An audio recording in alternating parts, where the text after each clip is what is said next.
welcome to Flat Earth Debate Uncut and After Show. I'm your host Nathan Oakley, and if you are new to this channel, or you've not done so already, then be sure to subscribe, hit the bell notification icon and join button to keep up to date with the Flat Earth Debate.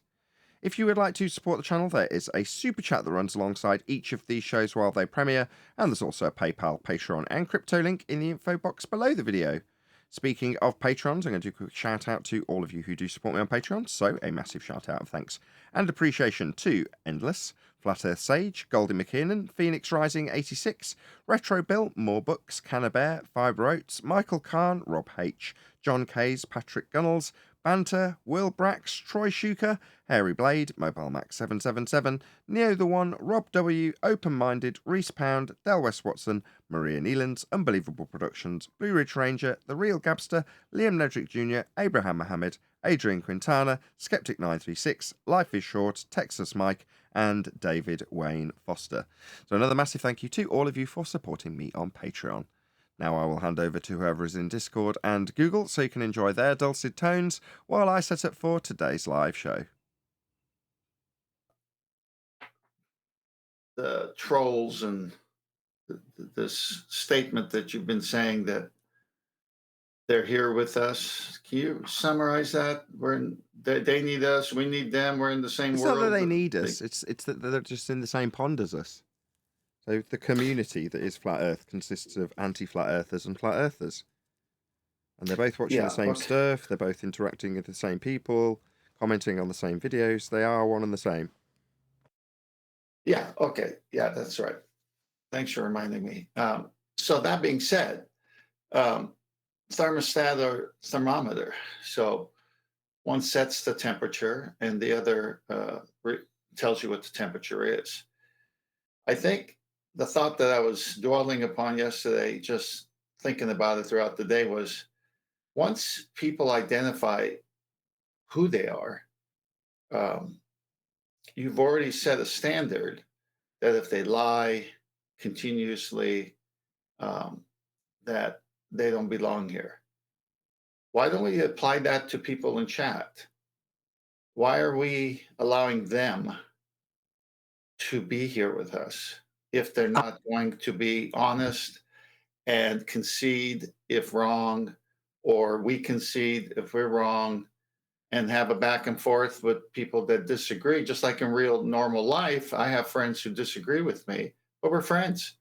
But the minute they lie or talk behind my back, we're no longer friends, in the sense of hanging around. I pray for them, but I don't hang around people like that.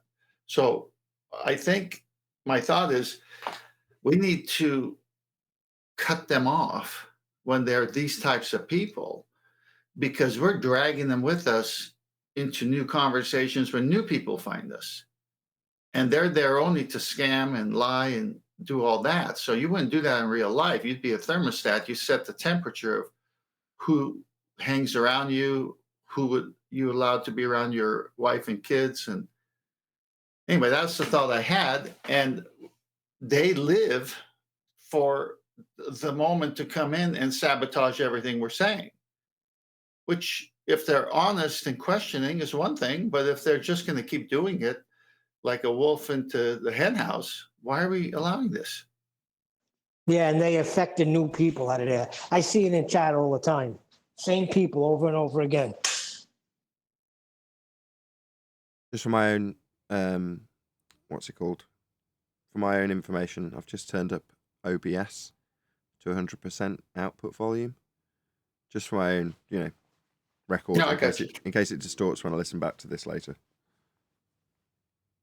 Yeah, no problem. So I think we need to talk about this. Perhaps it doesn't have to be on a show, but these people should not be allowed to do this.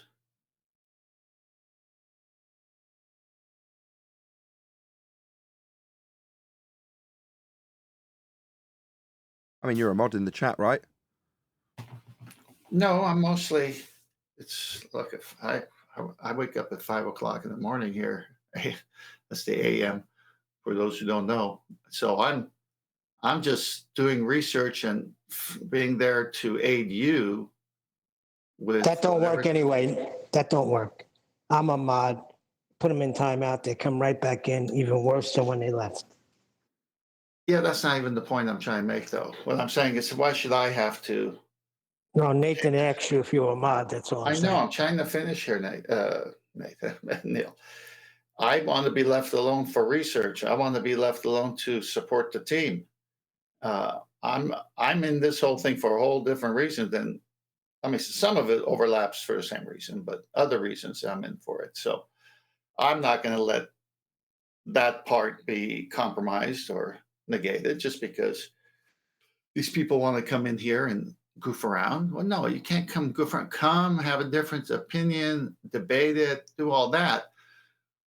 But why should Ruhif be allowed here anymore? Who is he? What does he do? I mean, he's had his chances. He says definitions don't mean things. So then what the heck is he here for? We're about definitions and finding out things and being precise as much as we can. And here's a guy saying definitions don't mean things. Okay, well then get out of here. Why are you here? Well, he's here to cause ruckus. He's here to poison the minds of people who don't. Oh, well, that's a good question that Ruhif guy just asked. Yeah, where were you the last 2 years when he's been lying through his teeth? He needs to make like a tree and get out of here. Anyway, it's your show, but I'm just saying, if you want to move it forward, in my opinion, be the thermostat and set the temperature for your show and what kind of people can come in. All kinds, but here are the rules, you know?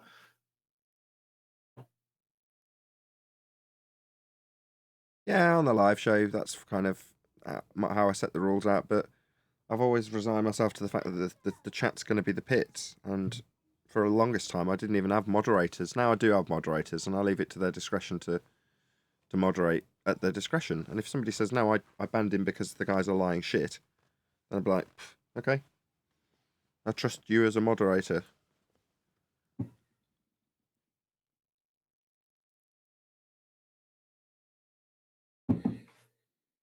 It does get frustrating in there, though.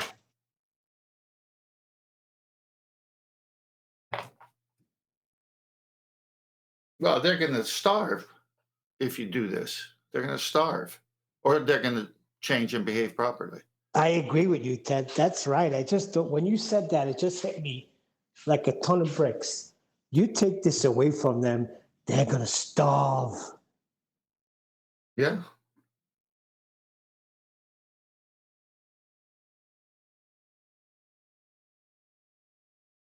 I mean, how many times have they come here and on the one subject of the elevation angle, say you don't need the horizon? And they're referencing the bubble sextant or the Pan Mercury, which is an artificial horizon. Well, you still need the horizon. It's just artificial. You got to have a reference plane, and they make it artificially. But then when the sea mariners at sea, he can't do those two methods, so he uses the actual natural sea horizon. Now, everyone knows we're talking about the mariner sextant and the horizon at sea, and they come in here, oh, I don't need the sea horizon. No, I've shown the evidence, I've cited it, I've referenced it, everyone's seen it, they've seen it, and they still come here and lie. It's like every time that happens, I have to go pull out a reference again for the same liar? No, just kick them out.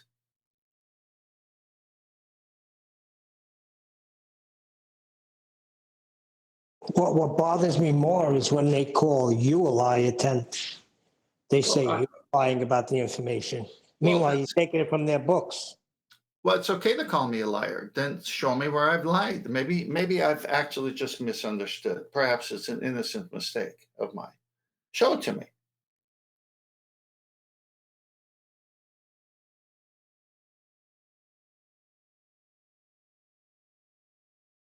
Tenth man, you're asking a cheater to play fair. No, I'm asking Nathan to be a thermostat and don't let the cheater in anymore. Gotcha. Yeah, Nathan, what's wrong with you? Get on it. He's busy pushing buttons, Neil. Leave him alone.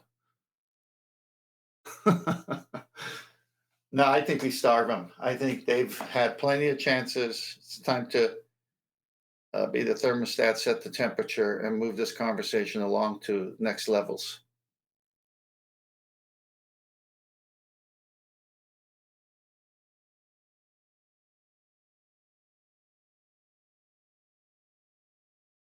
Hey, 10th man, I'm on a job, and I totally forgot how to do this. Amnesia. I totally forgot how to do this. Oh my goodness. He'll come back to you.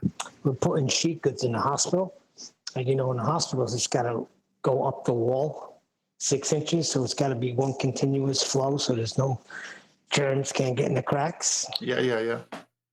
So there's a certain type of procedure that you do. I haven't done this in like 3 years. It's coming back to me though. Take a banana and slide it across the corner of the walls and the floor, and you'll have a perfect pitch-up.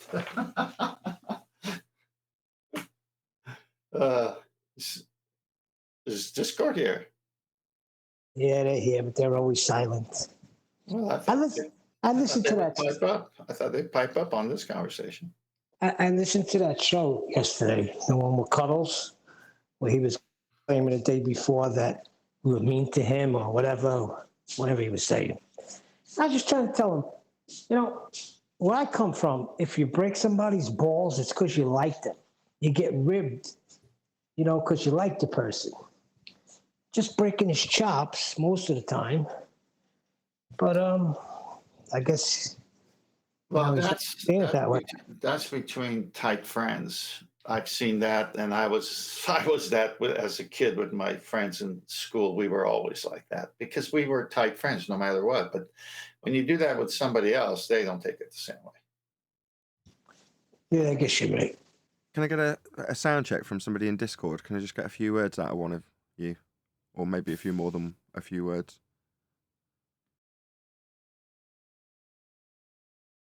Mic check. Hello, can you hear me? Test 1, 2. You're a little bit quiet and in your bathroom. Are you urinating? No. How about this? I'm a little closer to the mic. Test 1, 2. That's perfect. Check. That gives me a good idea. That's great. Thank you very much. No problem.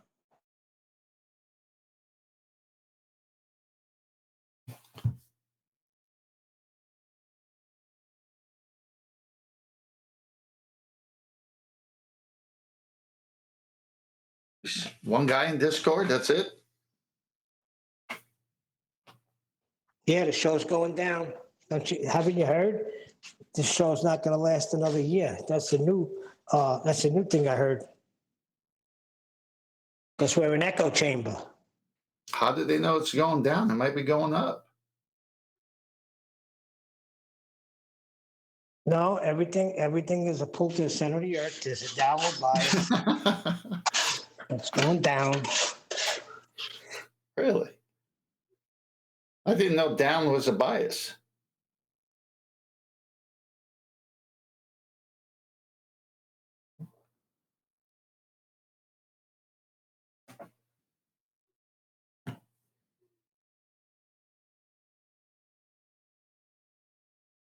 Cool. I think I've finished making all my sound adjustments now.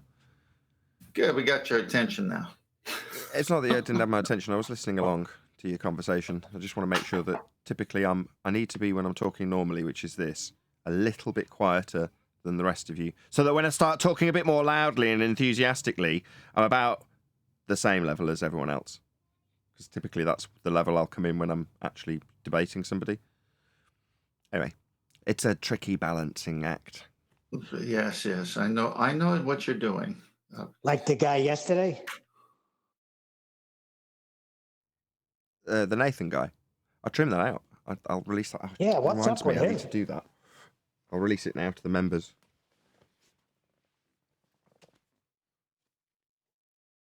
As I've gone to the effort of editing it, I should really release it. Well, you handled him perfectly. Excellent job. These people all start off as friendlies. They're all seemingly on our side. When you say that, what do you mean? I mean, they're all fellow flatties, aren't they? Just because someone likes the same hamburger joint as you doesn't mean the other parts of the 24 hours of each day that still remains to be lived, they agree with you. Remember, I said to you, this is how denominations got started, because there were those who valued the Word of God and what it says, and then people would come across and say, well, it means this to me, and it means that to me, and you'd have 5, 10 different meanings for something. And then the purists, the ones, the Bible literalists, the ones that say, no, that's not the way God transmitted the information to people in that culture. This is proper hermeneutics. It means this. And either you accept that that's what it was because that's the way it was delivered, but you don't have the right to go change it. And so because they change it and give it a different meaning, then you have splits in churches. Oh, well, we're going to go this way and start our own because we are arguing about this and this and that. Well, the same is happening in life all the time with other things, whether it's good analogy. Our issue here where we're trying to be, well, what does the word mean? How are you using it? Can it mean something else in a different context? We're careful. We're trying to, specify what it can, like I've said before, if I say the word ball, how do you know I'm not talking about football, basketball, European soccer, or a dance? Well, I got to give it context. So in the context, you know what I'm talking about. So when people who say the earth is flat, all of a sudden start going into these other regions, we say, oh, that's interesting. How'd you get there? What's your proof for that? Can we see it? Well, it's not manifest. Well, what does that mean? Well, it's not in reality. Well, then how can you say it's part of reality? Well, something has to be there. Okay, that's an opinion, and you're welcome to it. I have mine too. I can't prove a lot of my opinions. Can you prove this one? No, I can't. Okay, that's it. Conversation over. But then they want to go around and tell us that it actually is there when it's their opinion, when they can't prove it. And no, what they do is, sorry. No, it's all right. Go on. What they do is they turn around and say, so you say? Oh, Nathan, so you say?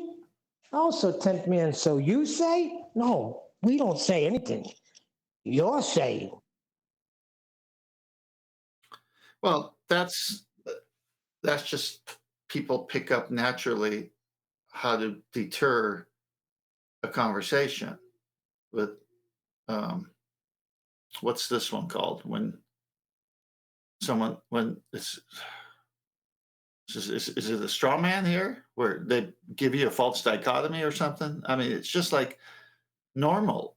It's normal. People don't even know they're doing that, but they don't want to have the responsibility to answer a question. So they throw it onto the opponent. Right, like yesterday with Nathan. The guy kept trying to put a claim on Nathan.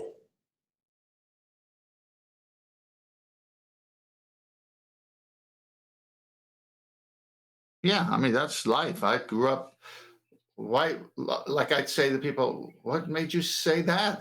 That's like, I never said that's non sequitur. I'd say that has nothing to do with this. That was my non sequitur. It's like, what does that got to do with this? We're talking about this.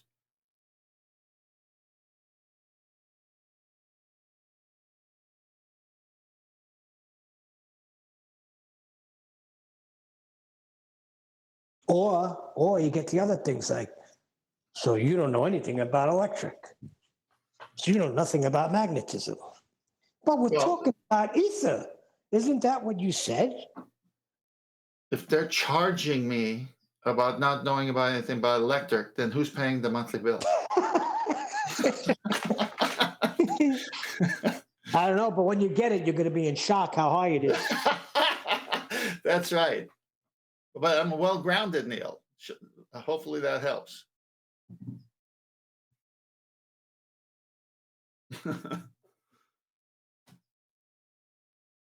You were lightning fast, Neil.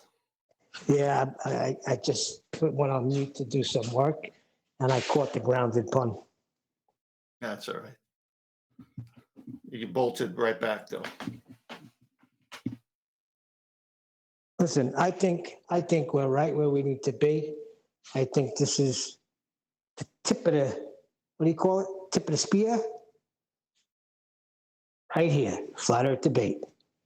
This is where it's happening. This is where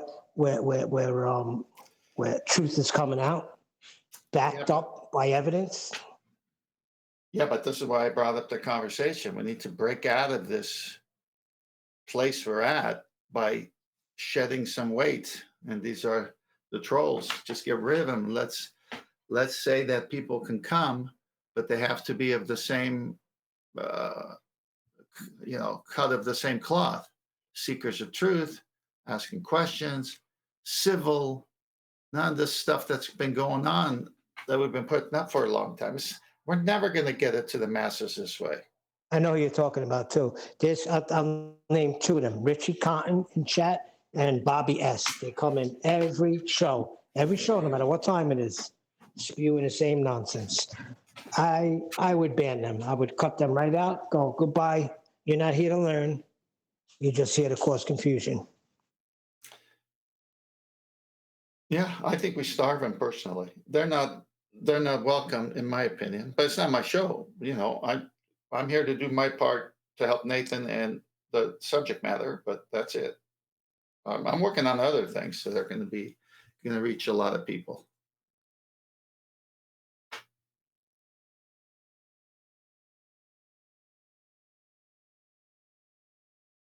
Hey, look at Danny Faulkner. He sits in 24/7 live stream on deafen and mute and just sits there. What is he doing? Writing his next book. But when he writes that book, is it going to be truth?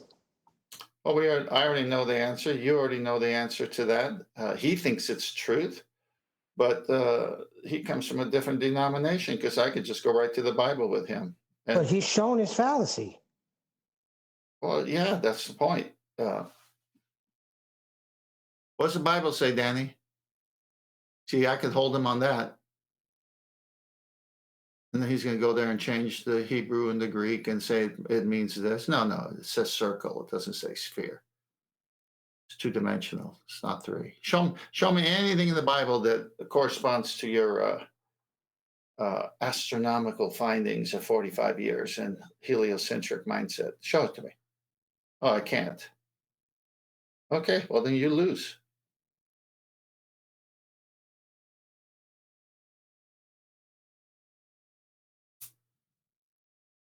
That was civil. Wasn't that civil?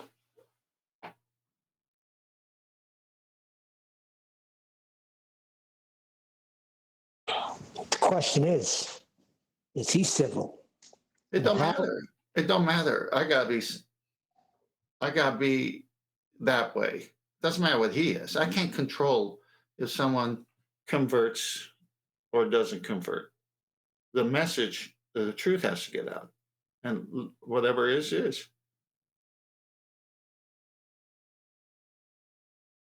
I see with him, I think it's got to do with finances, money, filthy lucre. He can't. He knows what's true, but he can't turn now. Are you kidding me? He may have the books he's written on it. Yeah, that's what I'm saying. He's got a bias already. He'll have to go back and change everything. So he fights against it and is self-deceived and lying to himself. That's where he's at. And what they say as Christians is, but that's not important. What's important is the blood of Jesus. You're wasting your time. What does it matter? Oh, but truth don't matter. So God's cosmology doesn't matter, right? If it didn't matter, then it would be spoken of as flat. It's got to matter because they made it a sphere. Here we go. Millions believe. Neil, you just did it. You just portrayed what they do. And that's That's what I was commenting on. Oh, are we talking about salvation now? Then it does matter what you do with Jesus, because he said, I'm the way, the truth, and the life. Oh, no, you're talking about cosmology. Okay, let's go back to cosmology. Those statements of salvation don't apply to cosmology. That's a whole different. Yeah, but what's more important, 10th man? Well, what's more important is to do God's will. Okay, yeah, but what's the message? What's the most important message, 10th man, to you? Well, this getting people to hear the gospel, the good news of Jesus Christ. That's the most important message. Okay, see? I say, great. I do that. That's a different subject. Now I want to talk about creation as according to the scriptures. What are you telling me I can't do that?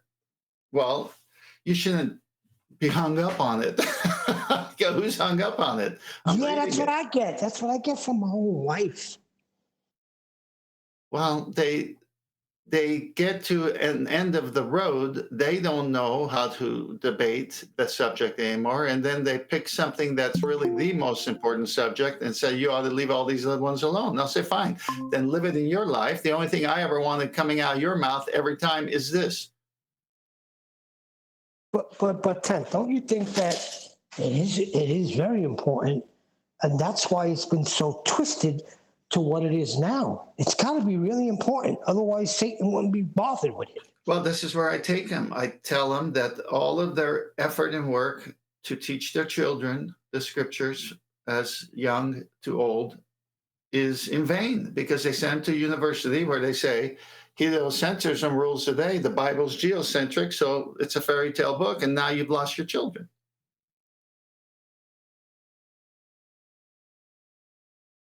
So yeah, it is a deception to steal the youth of the future.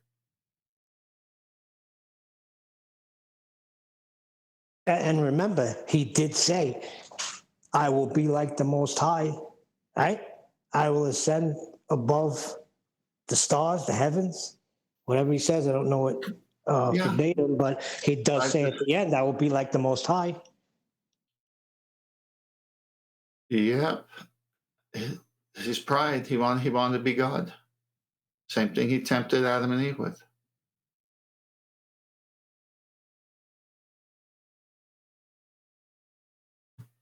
But for people who are Christians that say you should be, this is more important, I'm more interested in this, I say, well, that's what we're all called to do. But at the same time, I don't want to hear you talking about any other subject from now on, since this is the rule you want to put on me. They will back away immediately from that crazy talk. Yeah, I remember in the when the Bible was read to me when I was younger, and they talked about the people worshiping a golden cow, and I thought, wow, that's stupid. I don't know. That's just, why would you worship a golden cow? But today we have people worshiping a ball. So I guess it could be worse. They don't know they're worshipping it. I describe it to my eldest as being the default national religion. Like, if you don't want anything else, you'll be ascribed one by your government, and that will be heliocentrism.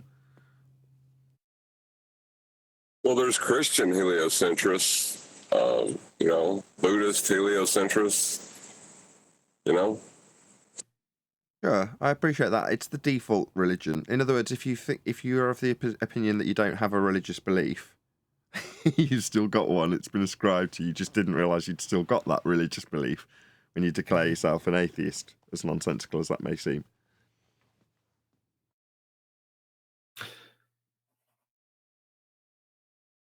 How about what it was to me? I mean, anyone could be religiously compared, like they're religious gym rats. They always at the gym doing some kind of weightlifting or exercise. There's sports fans that can't stop watching sports. They're religious about their sports. But when I was a kid, they were presenting a default reality that wasn't matching my reality. And I would say, I don't see how that works. How is that possible? Logic was being questioned here. And then they kept pushing the default false reality. I said, well, I don't accept it. until that one teacher in my life says, well, neither do I, but I got to teach it. that was awesome.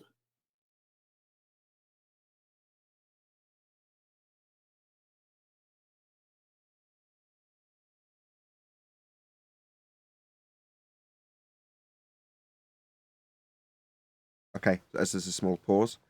So I've adjusted the gain up considerably so that hopefully the overall level for us, the VU meter on OBS, the little black line that dances up and down, is a fair bit higher now than it was. And what else have I done?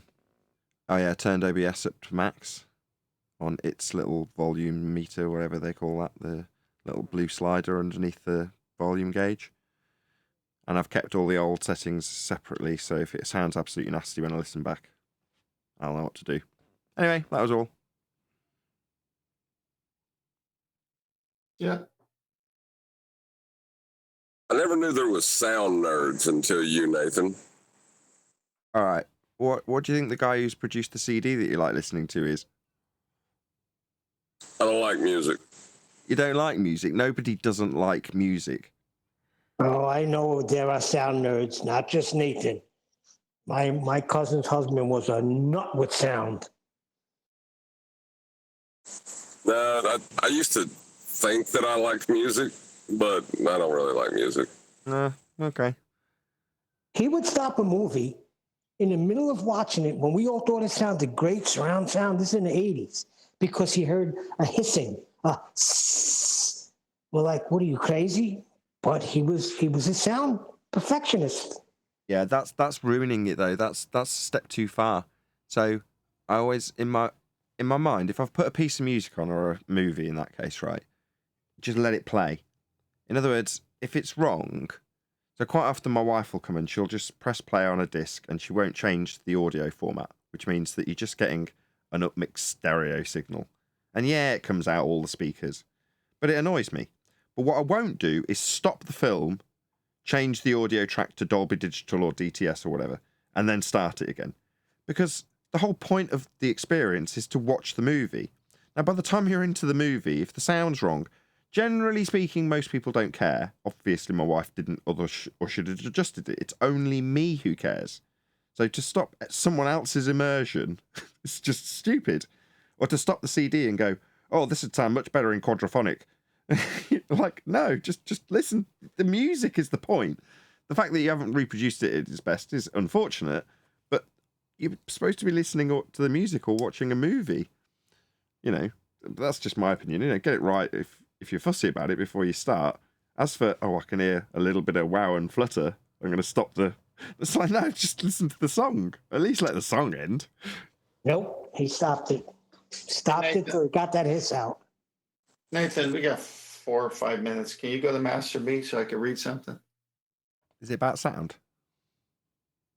No. Then no. But I was going to pick on Neil. But I love sound.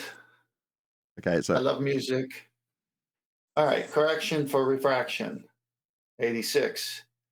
The correction for refraction. All altitudes measured with the sextant are to be corrected for refraction. On account of the refraction of the atmosphere, all bodies appear higher than they really are. Hence, a true altitude is less than the apparent altitude, which is that measured by the sextant. The amount of the refraction depends on the height of the body above the horizon. And since changes in pressure and temperature of the air affect its density on the state of the barometer and thermometer. The refraction tables give the amount of the mean refraction for any altitude, or in other words, that which corresponds to a barometric pressure of 30 inches and a temperature of 50 degrees Fahrenheit. They also give the factors by which to multiply the mean in order to obtain true refraction for the same altitude when the readings of the barometer and thermometer are different from these normal readings. See Table 1, the correction for refraction is always negative. Any sine of 7/6R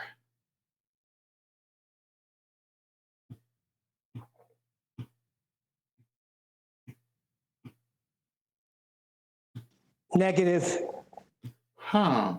But it did say the amount of the refraction depends on the height of the body above the horizon. That doesn't seem like refraction either.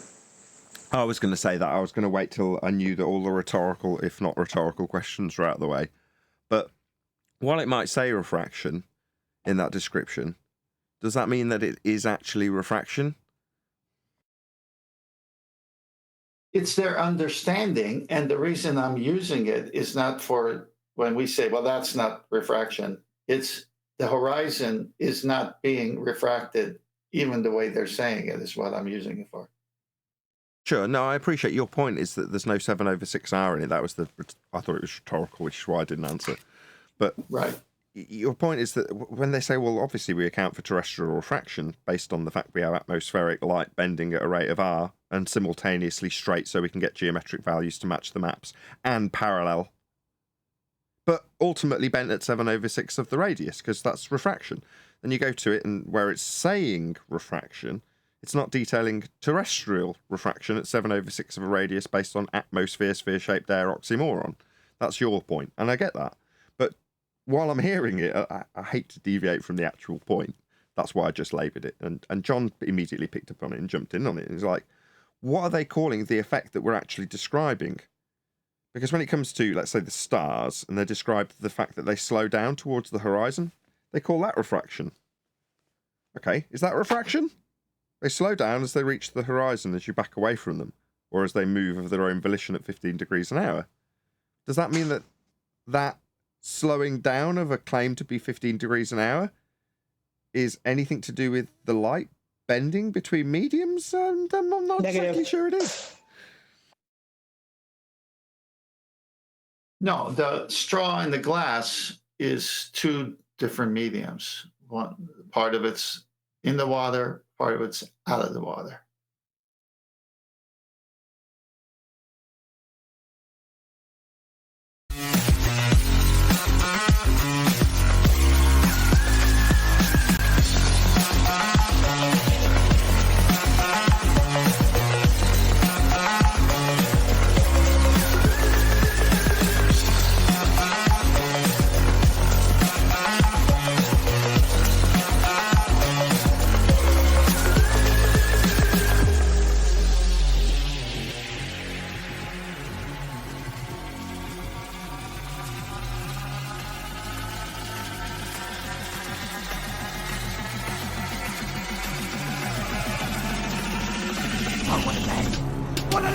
Welcome to Flat Earth Debate Live. I'm your host, Nathan Oakley, and if you are new to this channel, or you've not done so already, then be sure to subscribe, hit the bell notification icon, and join button if you'd like to become a Nathan Oakley 1980 channel member and keep up to date with the Flat Earth Debate. If you would like to support the channel, there is a super chat that runs alongside each of these shows while they are live, and there's also a PayPal, Patreon, crypto, and thanks button in the info box below the video. Most importantly, if you'd like to join the discussion, simply mute the page you are currently watching, then click the link in the info box below this video to join the panel and express your views on the nature of Earth. If you do join, please don't swear. If you do, you'll be ejected, and if you are, please don't try to rejoin the stream using sock accounts. You'll be warmly welcomed back on the next stream. Please also share the show on social media. Sharing the show obviously increases the live audience, but this in turn increases the chances of a more diverse panel, so please share the show on Facebook and Twitter. Now, we are joined by Arwin, as ever, joining right in the middle of my intro to distract me, so I have to look across. 10th Man, Neil, Refracted Curvature, and a whole bunch of people in Discord, so welcome one and all. Good morning, good morning. Good afternoon. I should really And make a Nathan, proper sorry note for of it. joining right after you started your Yeah, intro. the second I hit the start button, I see flashing things. Normally it's when the camera cuts to me, so I press the button and then it goes bing bong, not that the audience hears it, and I see you flashing up and I stare across. Every day I'm looking across at the screen. What is that? Is that something broken? No, it's Arwin joining right at the middle of my intro. Thank you very much. Anyway. I tried to join right before, and then, it's also because your notifications just arrive a little late. So then it's like, oh, he's not live yet. I can get in. And then, Okay. oh no, we actually did start. I just didn't get the notification. After the death and rebirth of this current computer, which will soon be replaced, hopefully, I've been fiddling and faffing with sound settings that got lost. So I've tweaked them again today. So if anybody can tell me from the live audience if it all sounds nice, it should be a little bit louder, edging my way up in volume. But while we do that, hopefully I'll get a note from somebody in chat to say, yes, it sounds wonderful. Thank you very much. Any evidence of a physical geometric sphere edge horizon, formerly known as the curve of the Earth?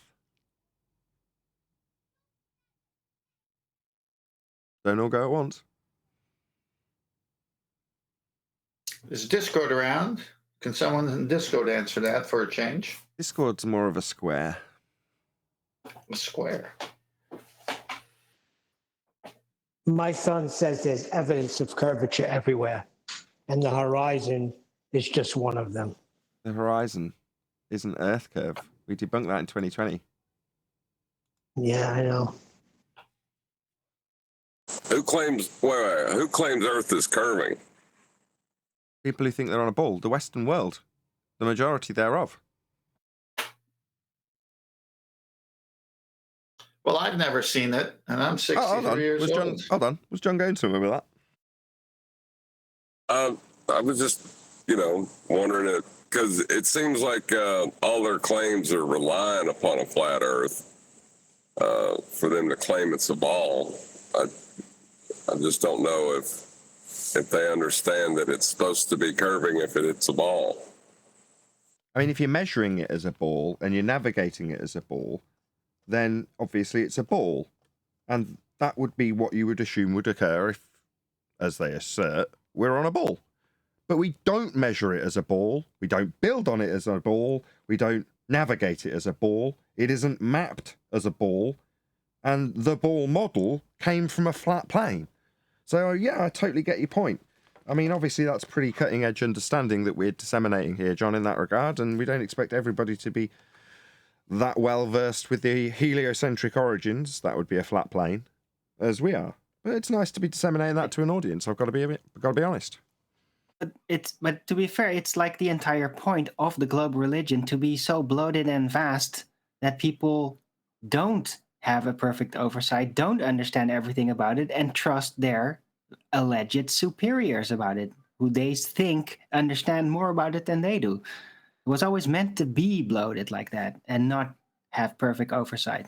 A very interesting point, Arwin. That perhaps indicates to me that we need to find some authoritarian source that's more preferable to our opponents, if that's what we're desiring to do, convince them that they are incorrect in regards to their source of their current religious belief. That would be heliocentrism. But in the same way we've found that source currently with the elevation angle argument and celestial navigation arguments, and indeed the black swan combined with those, there's got to be, if that is, as we are indeed asserting, the origins of the globe, there will be, because there can't not be, other origins that directly link the required flat Earth to the heliocentric assertion. Now, in the past, what we've had is people saying, here's a load of, I don't know, 1930s, 1940s, I don't know when they were from. No, it'd be later than that, wouldn't it? Maybe 1950s. Freedom of Information requested NASA documents all talking about how they navigate over a flat Earth and how Earth's not moving. It's considered stationary. Stationary, flat, non-rotating navigation, I think, is the title of one of the bloody books. But that sort of authority hasn't been punctuated enough, I feel. And now that we're at the point that we can say, no, there is no way to have a globe unless you've taken your origins from the flat plane, and here's Mr. Authority telling it you. Here's Mr. Haversign saying it to you. Those sources will be out there. As John said a couple of weeks ago, they can't get rid of the flat Earth, or maybe it was me off the back of John's point, because it's part of their origin. You can't kill your own origin.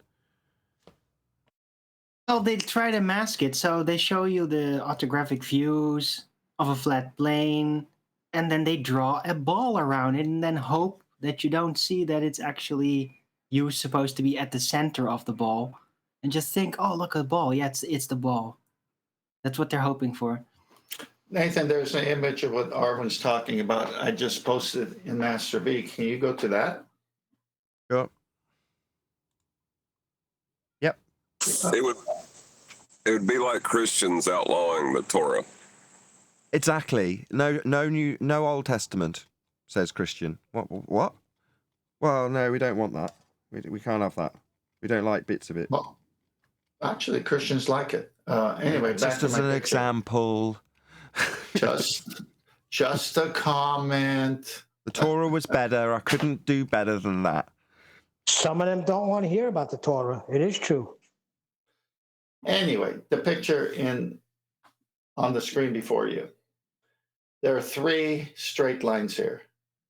2 of them are theoretical. 2 of them are fictitious.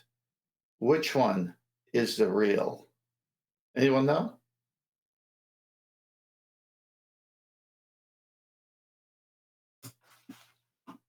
One of these lines is not like the others. One of these lines is different.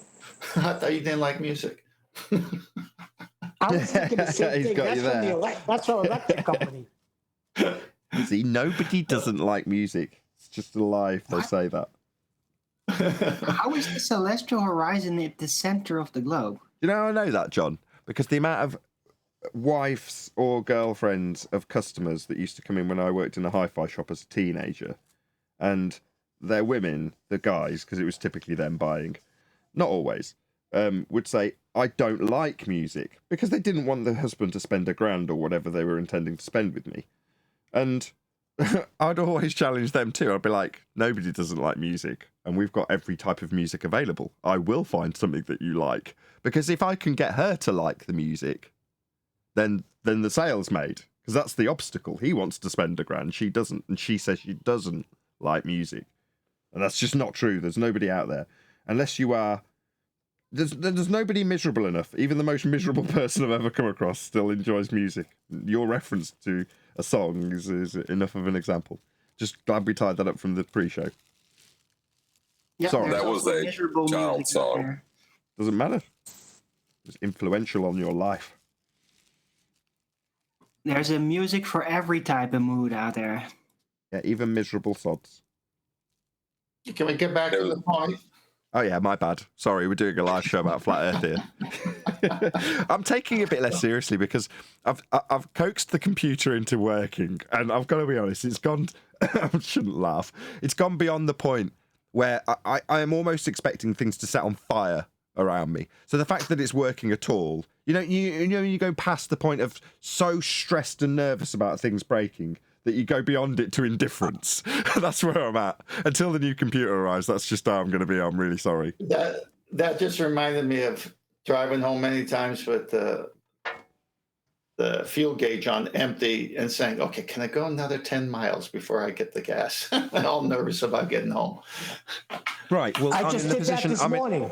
I'm running on an empty tank and going, you know what, I don't care. If it breaks down, that's it. If it sets on fire, I'll just go, yep, that looks about right. Yep, that's what I was expecting.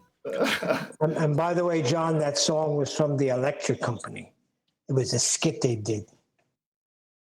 But in all seriousness, yes, there's a line at the centre called the celestial horizon. That's where the angle's going to be taken from.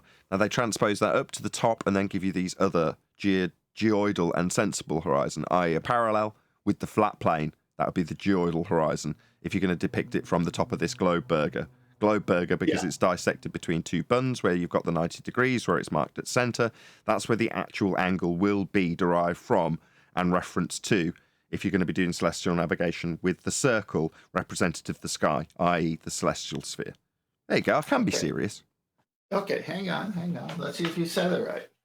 The only real one, mislabeled, the geoidal, is the visible horizon if your eyes were on the water. So then they take that plane that you're on and they put it and call it a celestial horizon. It didn't start as celestial horizon at the center of a presupposed circle here. It's actually get rid of everything but one of those straight lines, and that's what you're on, as you'll see in a minute. Go to the next slide. So here in this depiction, you've got the sun now. You've got the theoretical horizon at the eye level, okay, the top one in the previous picture. And then the dotted line is your geoidal, or your eyeball on the water, and they call it the actual horizon if height of eye is 0 minutes, 0 seconds. Then they draw another line that was not on the previous picture and say, but we live on the globe and this is your geometric horizon. This is where the trick comes in. Well, none of this exists, as we know, the black swan. And they don't even show the celestial horizon at the center of the earth in this one. Now, if you go to the last picture, this is reality. This is an elevation angle measurement with a sextant. And there's only one plane that you need to achieve this. There's no celestial equator here. There's no celestial horizon here. Just an elevation angle. This is how it's done. Then they move this thing into 3 spots. They move this at your eye level, and then they move it down to the center of the earth to give you the celestial equator all the way to the imaginary celestial sphere. But there's only one of these, and that's when you get your eyeball on that sea level, and that's where Al-Biruni had to measure his height of the mountain was from sea level, this same plane right here. It's really that simple. Perfect. My only slight critique is to say that when you said this is reality, or words to that effect, but this is the orthographic depiction of how reality would be represented in terms of an elevation angle measurement. But it's still just an orthographic view. Obviously, if we're going to be looking at and talking about horizons on a plane, you just present it with a horizon, right? Well, when I say reality, I should have been more hyper-specific on this show. I should have learned my lesson by now. When I say reality, I mean this is how a sextant operates. But this is a depiction of how a sextant would operate. Correct. Yeah, it's not orthographic because we don't see orthographically. You're right. Right, and when it comes to the angles that are depicted here, that's what you'd be measuring, elevation angles. And you can't do that unless this sort of greyed out area is a flat surface. And that's exactly what you are and do deal with. Please, we know what he meant. Hyperspecificity is what we're all about here. Wow, you said it right. I was saying it just so you would say that word, and you nailed it. Hyperspecificity? Well, it's necessary when our opponents, well, I don't know if they're really our opponents anymore, but the delusional people out there latch on to any word that they can find to try to claim we're wrong. It's kind of necessary. That's what I was imagining. We're on of like mind today, John, right? Exactly. So what went through my mind as he said it was somebody coming up to us with an orthographic view of any depiction and going, this is how the reality works, right? Saying it exactly like that. This is how the reality works. And they show a curve and all the rest of it. And we go, well, no, we don't see the world that way. We're not working in an orthographic view. And they cut to the clip of 10th Man. This, with what's on screen now, is reality. And they just, you're like, no. He's contextually describing how representative an angle measurement is on a flat plane when drawn in orthographic view. He just didn't say those words. You know what I mean? So, I don't know. Yeah, right, 10th. It does seem like I'm being pedantic, but I'm not. Or am I? What's the definition of pedantic? Well, we are being pedantic, but we're being pedantic for a reason. Correct. Yeah, I actually agree with you. I meant it. I speak mostly in big picture viewpoints, just in general. And I get this all the time. Well, you said this. And I said, yeah, but that I wasn't trying to be detailed. I was just, so when I say reality, in my mind, it was a sextant can only measure angles, and angles are 2 straight lines that meet at a vertex. And so it can never work on the curved baseline. That's when I say reality, that's what I'm thinking. I'm not thinking how someone will twist this orthographic view picture. Correct. But then we have on screen, it's not Andrew Thomas Young, is it? Is this Andrew Thomas Young? No, the one I just put up there. No. Dip. What's on screen for you in G+? No, that is Andrew Thomas Young. Yeah. Okay, so Andrew Thomas Young is showing you the Begurk refraction response after the Black Swan 2020. And this is why they Begurk refraction at us, because of this very description. Now, in this description, O to H is their bent line to the horizon.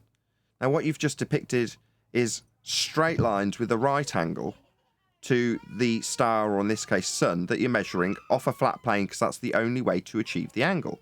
But then when you cut to, hey, Rufy, yeah, we're talking about you again, aren't we? How's that geometric horizon working out for you? That line between O and G that you don't have? Yeah? You don't have it anymore. Now, the double speak that you presented with from Andrew Thomas Young is put in a box and draws the line of sight to the apparent horizon as the straight line OG. Line of sight, you say? I'm afraid not. Your double speak might slip past your average fundy globe believer, but doesn't slip past me. Because according to this very description, the line of sight to the only one, we don't have two horizons, is OH. That's your, quote, line of sight. But he's drawing a line of sight to the geometric horizon that we can't see in this description. It's the very essence of doublespeak. He's created a second horizon in this diagram if the one we see is at H for horizon. What's G? Well, that's for globe horizon. The one we don't see and will never see and wouldn't be expecting to see. Nobody's expecting to see it. These are all quotes from the globe believers' side. Now, bearing in mind that if you can't see this OG straight line to Earth curve, the geometric physical limitation to your view blocking boats and buildings and having boats fall over the edge of it, then you can't get an angle from it. How's that geometric horizon working out for you there, Rufy? Infinite over R, you say, back in 2020. That's a shame because it doesn't match up with any of the distances on a map if you're using anything other than the geometry of Earth you relinquished when you bent the line from O to H. You don't have any straight lines. And you need them because they need to match up with the maps and your navigation, and they won't, as Brian's been recently pointing out. And you can't even create an angle if your line from O to H is bent, and you haven't got a baseline that's straight if S to G and S to H is also bent. So celestial navigation simply does not and cannot work on a sphere. It's screwed. Yeah, they're missing. Sunday. Go ahead. I was just going to say they're missing the parallel line that starts at S and is parallel to the O dotted line. They're missing that in this depiction. That's correct. Let's just go back to that diagram that we had up first from 10th Man, just to distinguish what a correction for actual dip would look like. So we've got the geoidal horizon and the sensible horizon. And when you're drawing it out, when you're comparing it to any other curve maths calculator, they'll have surface level written where it's got the line for geoidal horizon. But that aside, what you're actually doing is a correction between these two parallel lines if you're doing dip. Now that's been hijacked by way of Biruni and terrestrial and celestial refractions to create a tangent point. That's O to G in this diagram on screen for you guys in G+. Well, you need that straight line. It's the essence of the geometry. If you look from G, although it's cut off my diagram, this is what derives your R value. This is your Al-Biruni triangle from up a mountain. Yeah, you need this straight line because that's where you're going to get R. You can't have it bent, otherwise it won't give you the angle because there's a right angle here in Al-Biruni's method. Yeah, well, you need a straight line for that too. And the maps all match up with it. So you are all screwed if you think that celestial navigation works in any way, shape, or form on a globe. It can't and doesn't. From the very essence of the first measurement. Further to that, any measurement you guys take hasn't got a straight line attached to it. What is it? No Atmo day? How's that geometric horizon working out for you?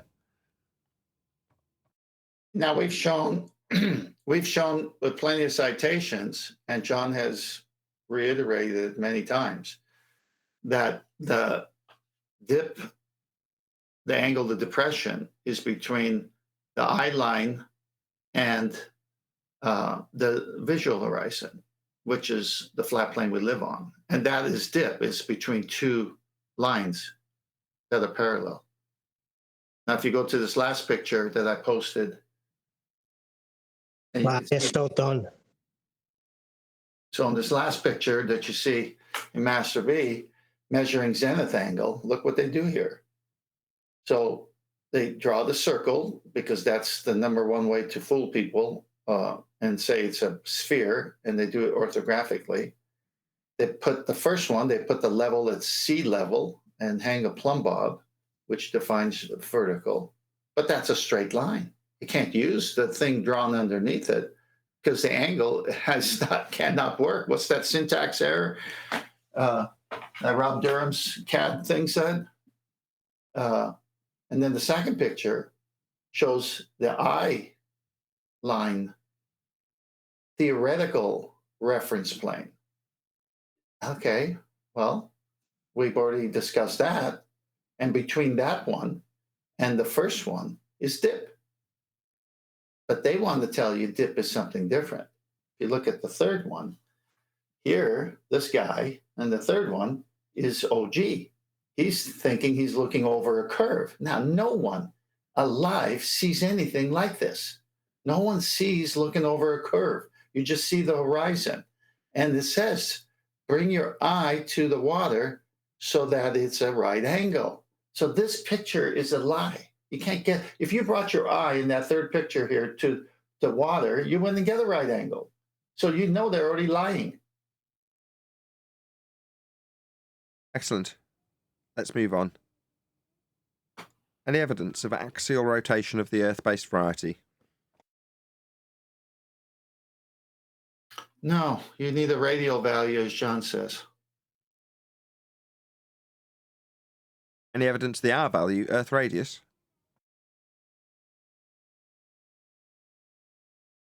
Well, back to the movement. My son does say that the movement is so slight that you won't feel it.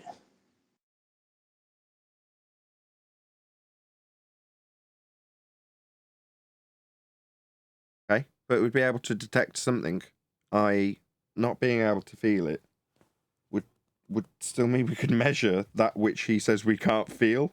It's like, okay, is not feeling it proving it's occurring? No.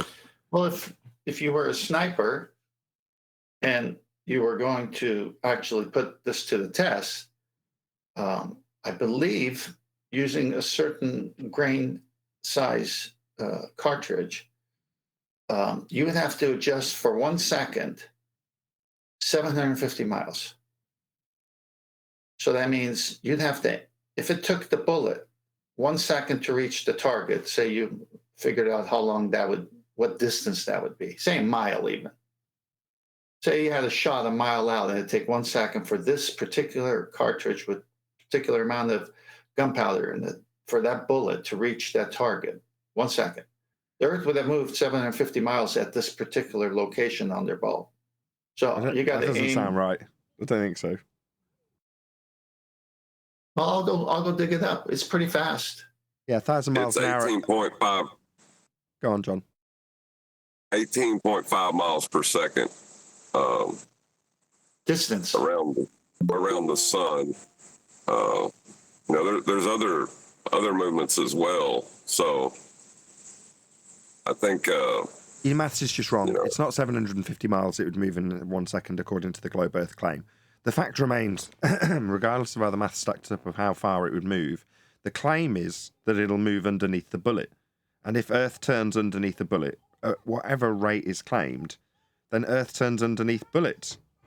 And aeroplanes, and helicopters, and drones, and hot air balloons, and anything else that leaves the ground. And it doesn't. They use a bullet because it's only in this air for a fraction of a second. Same reason Neil deGrasse Tyson uses a football, because it's only in the air for a couple of seconds. So the long-term consequences of leaving the ground and having the ground turn beneath the football or beneath the bullet aren't exaggerated. But then we just go, but if Earth's turning under a football and Earth's turning under a bullet, then Earth's turning underneath an aeroplane for us to observe this Coriolis effect you say we've got. Well, that would shorten the flight time. That would mean a continent would come to the hot air balloon as it hovered in the air, because the ground's turning underneath it as it hovers. But that we don't observe that effect. That simply doesn't happen, and your only examples are ones that are in the air for 2 seconds. The thing that's going to show that effect is an aeroplane. when you're delighted to arrive in an hour and a half when you're travelling from Charlotte, North Carolina, to Los Angeles. You're travelling west, and what do you know, Earth's turning underneath, so it's only going to take an hour and a half. Said nobody ever, because it's a 4.5 hour flight, regardless of which direction you travel, because Earth is not turning underneath bullets, or aeroplanes, or hot air balloons, or drones, or you if you jump up and down. We don't observe Coriolis effect as we turn underneath anything, because we're not turning underneath anything. At all, ever. When I tell my son that if you just rise in a helicopter, the continent will come to you, he says, oh, that's just ridiculous. Isn't it though? It is ridiculous. Yeah. But this is what would happen. Well, it's the same effect as would happen on a roundabout if you've got a drone. So you sat on a drone and you've got sat on a roundabout with a drone in your lap. You've got the control in one hand and the drone in the other. And as you're spinning on the roundabout, you push the up stick on the drone. It leaves your hand and hovers just above where it left. But you continue to rotate underneath.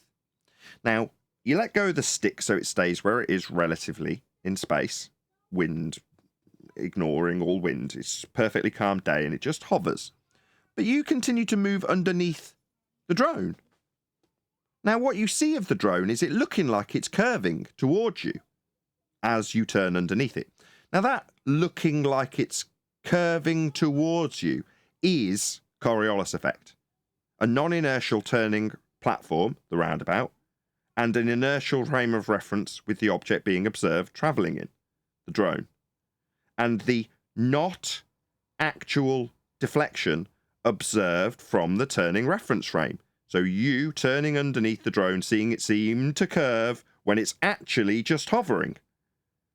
That's Coriolis effect. Now, if Earth has this effect, then Earth is turning underneath the drone like the roundabout turns under the drone. And Earth turns underneath a hot air balloon like the roundabout turns under the drone. And Earth turns underneath an aeroplane like the roundabout turns under the drone. Because that's what Coriolis requires to happen for us to observe it, and they say Earth has Coriolis. So to have Coriolis on Earth, Earth is turning underneath hot air balloons. It just isn't. What Tenth was saying, it would be 0.2 miles. It would have turned in 1 second. Enough to miss the shot. That's the point.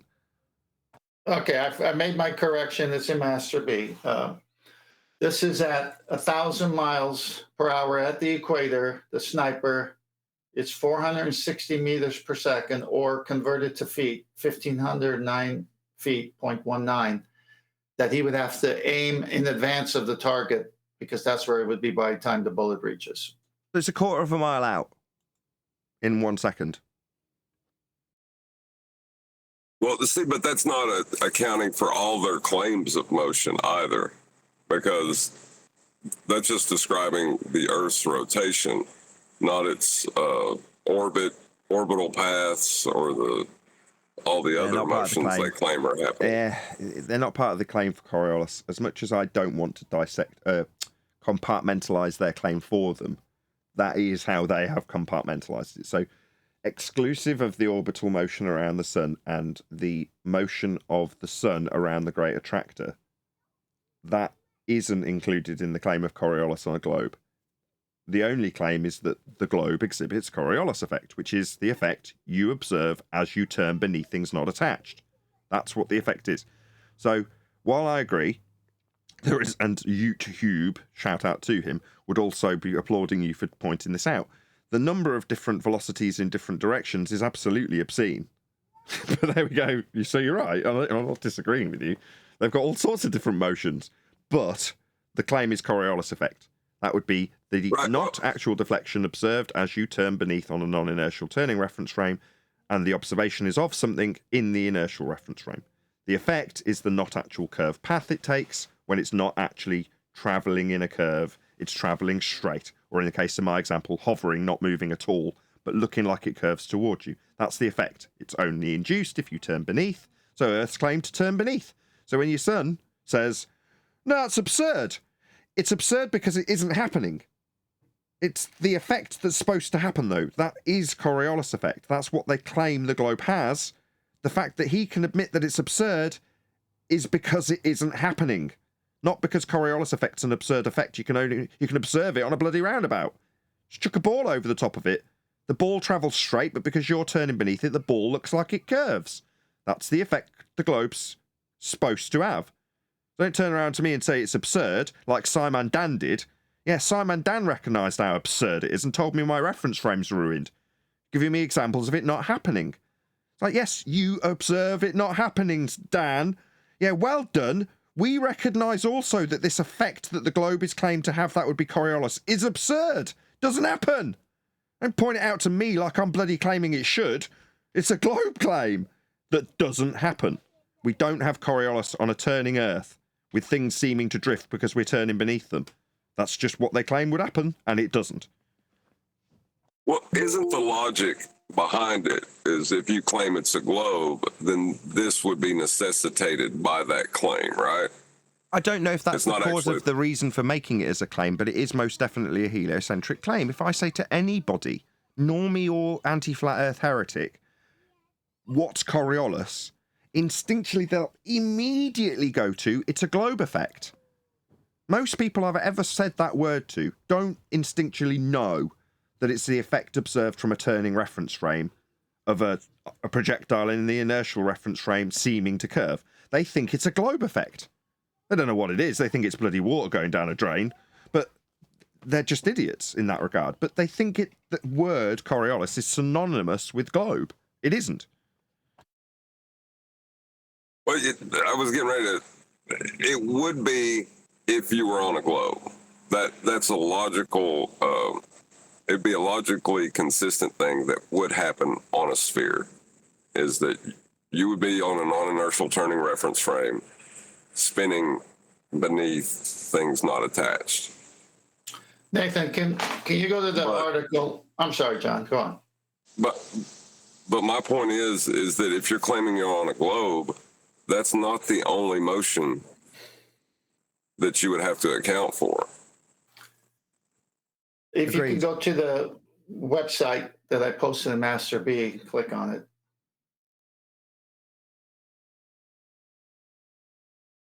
Okay. All right, so this is one of many, but the 1.14 mile sniper shot, what did it take? If you scroll down, he talks about the rifle, the ammo, and the scope. So the rifle, the ammo, the scope. Then the environmentals, the temperature, the altitude, the density altitude, wind, distance, and Coriolis. Let's read this. In some of the sniper movies that I've seen, snipers adjust for something called Coriolis. In the sniper community, Coriolis is used to determine how far our target will move away from the intended aiming point due to Earth's rotation. Listen up. This was something that I did not take into account because the flight time of the bullet was only around 3.8 seconds. Well, we just found out a second is 1,509 feet. What's 3.8 times 1,509 feet? You didn't take that into account?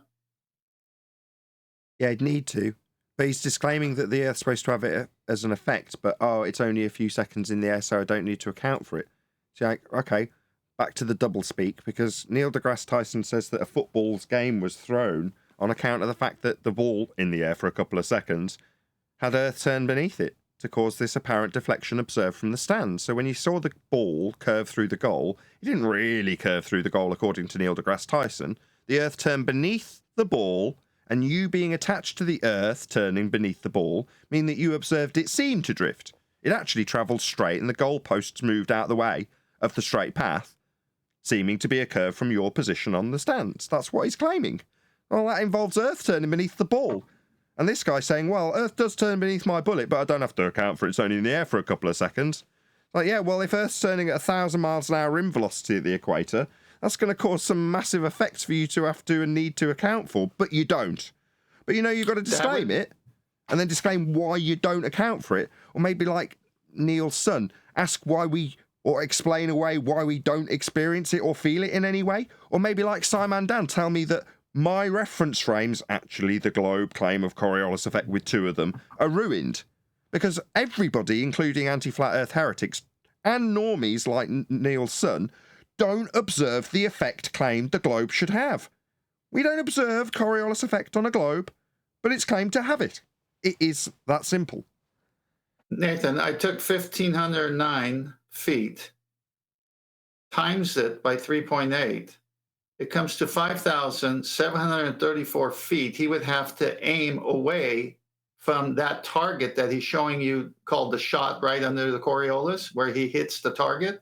He's got to aim He's got to aim 5,734 feet in a different direction, assuming that's going to be there in 3.8 seconds. But he doesn't.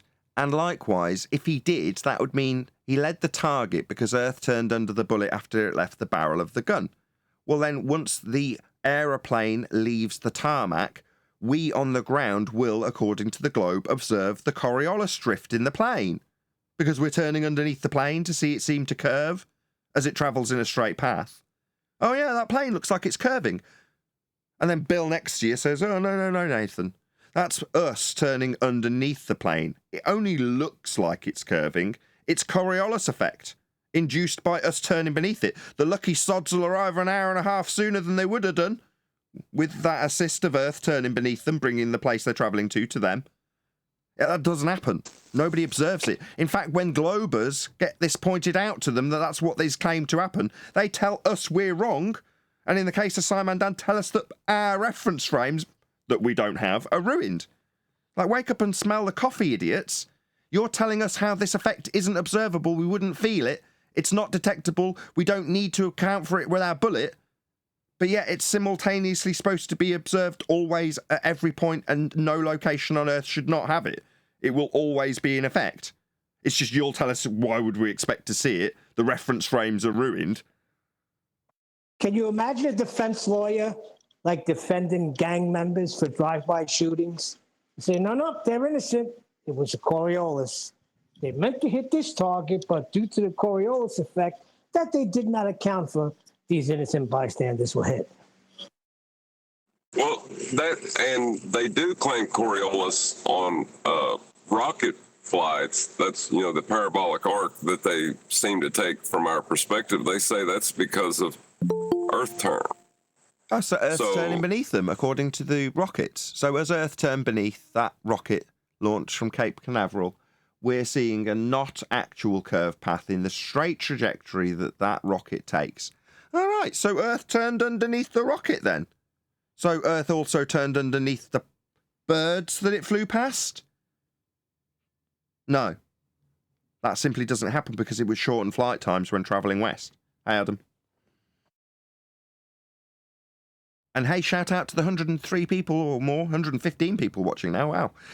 Yeah, massive shout out to all of you who share the show. Please smash the share button if you've not done so already. And smash the super chat if you want to support this channel. Do we get a hey from Adam? So you can see 2 times now, the globe defenders have to use something that's not real. In the first case, it was a theoretical, fictitious tangent plane at the center of the Earth. And one used the eye line. But there is one that we use. It's called the sea horizon. And then here, with Coriolis, they have to mention the word, but it doesn't exist because if we just saw what the guy who's a marksman, he didn't use it. He didn't adjust for 5,700 feet. And so, as Neil deGrasse Tyson says, Earth is turning underneath the football. Why didn't he adjust for the 5,700 feet? Look at the target. He hit it. He even tells you, if you go to the article where he says it's so small. Well, what was he aiming at? If the bullet wasn't going to get there for 3.8 seconds, he'd have to be aiming 5,700 feet away from the target, assuming where it was going to be. Doesn't exist. Any scientific evidence of gravity? That don't exist either. What is it? What's a phenomenon?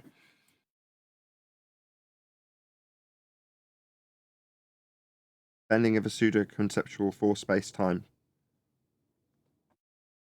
Yeah, that's the That doesn't current, but sound like a phenomenon. they pick up something at rest, let go, and say that's gravity.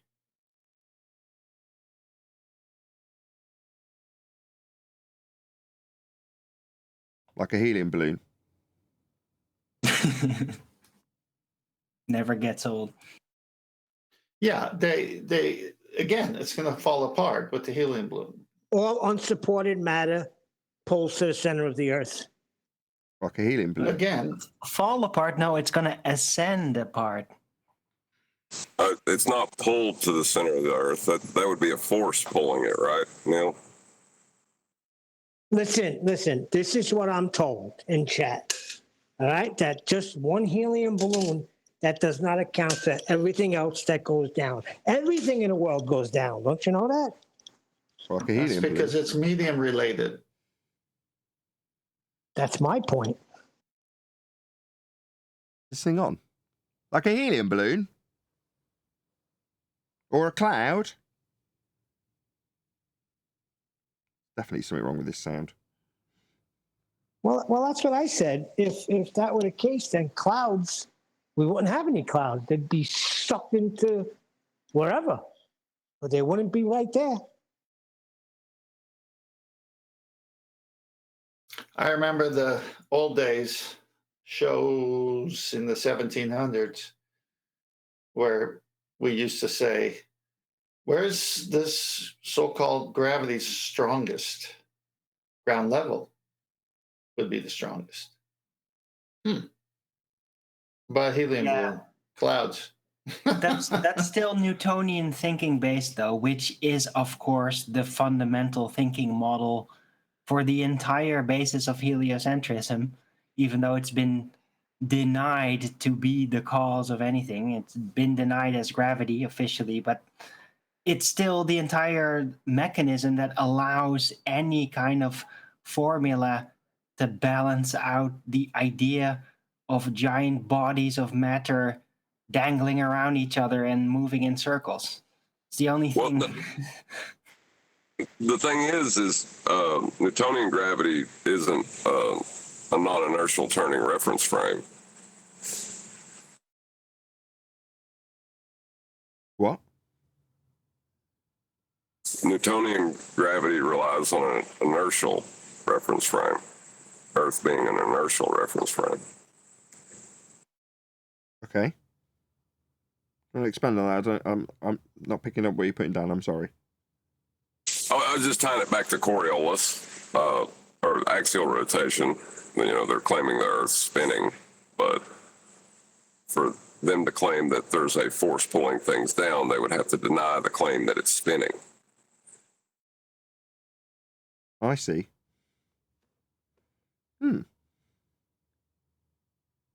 Very The way they do that in denying the claim it's spinning, they say that it's negligible. Sounds about right. Yeah, I didn't adjust for Coriolis because the bullet took 3.8 seconds, 5,700 feet. You don't need to adjust for that. It's negligible. Right. Oh, and can you describe how you describe the heavenly bodies dangling? What did you just say? Yeah. Didn't you know that the entire heliocentric model had been emulated utilizing Newtonian mechanics for the setup, but they couldn't include Mercurius though. They had to render that one in separately, and they actually fell back on Einsteinian gravity, which is really bizarre. But the entire heliocentric model is all held together through Newtonian mechanics, even though that is officially outdated. It's just how it is, because you can't take that away from it and then say, oh, Newton or Einsteinian gravity, because it won't actually. It's still going to be Newtonian gravity no matter what, because that's just how it's been put together. This is where my son inserts God. So he turns around and says, so you mean to tell me that God cannot do this? This is where they tie it in with the orbits and stuff like that. What? God? Tie it into God. Yeah. Okay, I'm going to do a couple of quick shout-outs. Just bear with me a second. So, Gene has a question, says, TikTok Globers will go live soon. Can you do a surprise pop-up? I just want to see them poop their pants. When they see your face, use a sock account. I might do things like that in the future, Gene. When I get my new computer, I'll have greater capabilities to do things like that. So yes, that's certainly on the cards. Not now though, but thank you very much for the super chat. And your pestering me about TikTok has not gone unnoticed, and it has made an impact. So I do appreciate it, and obviously the support as well. So thank you very much for the super chat. Also, Fresh75 says, "Hey, good people of Flat Earth. Just showing support for my education of the nature of our planet from FED. Thanks, Nathan and panel. Thank you very much for the super chat. Really appreciate the support." I'd like to comment on what Neil said, if I may. Unless, John, you want to go. Yeah, I was just going to ask Neil if his son thinks Copernicus' principle is God. Is that what he meant? Yes. It's divine. The reason in the conversations that I've had with Christians on this subject matter, that's the last out, because reality says otherwise. Then they say, okay, but God could. Yeah, he could, but he didn't, because our reality shows us what God did.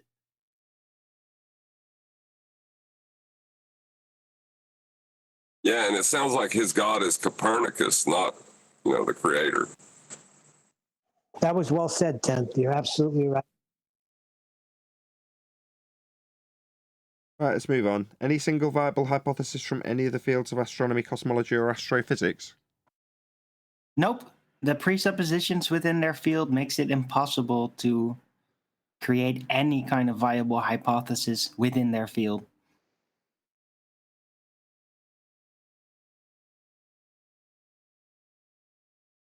Well, it's going to take time, because don't forget, we started out as rocks.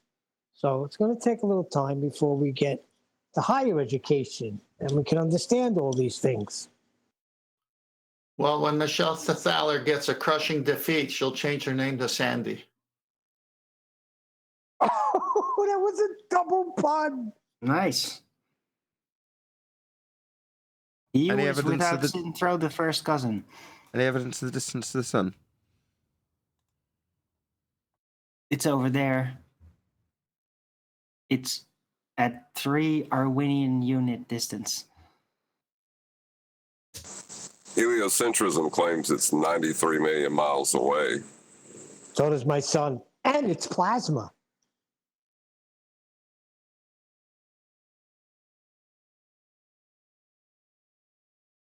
Wait, your son says it's plasma? Where? That's correct. Why? What's the location in Euclidean space?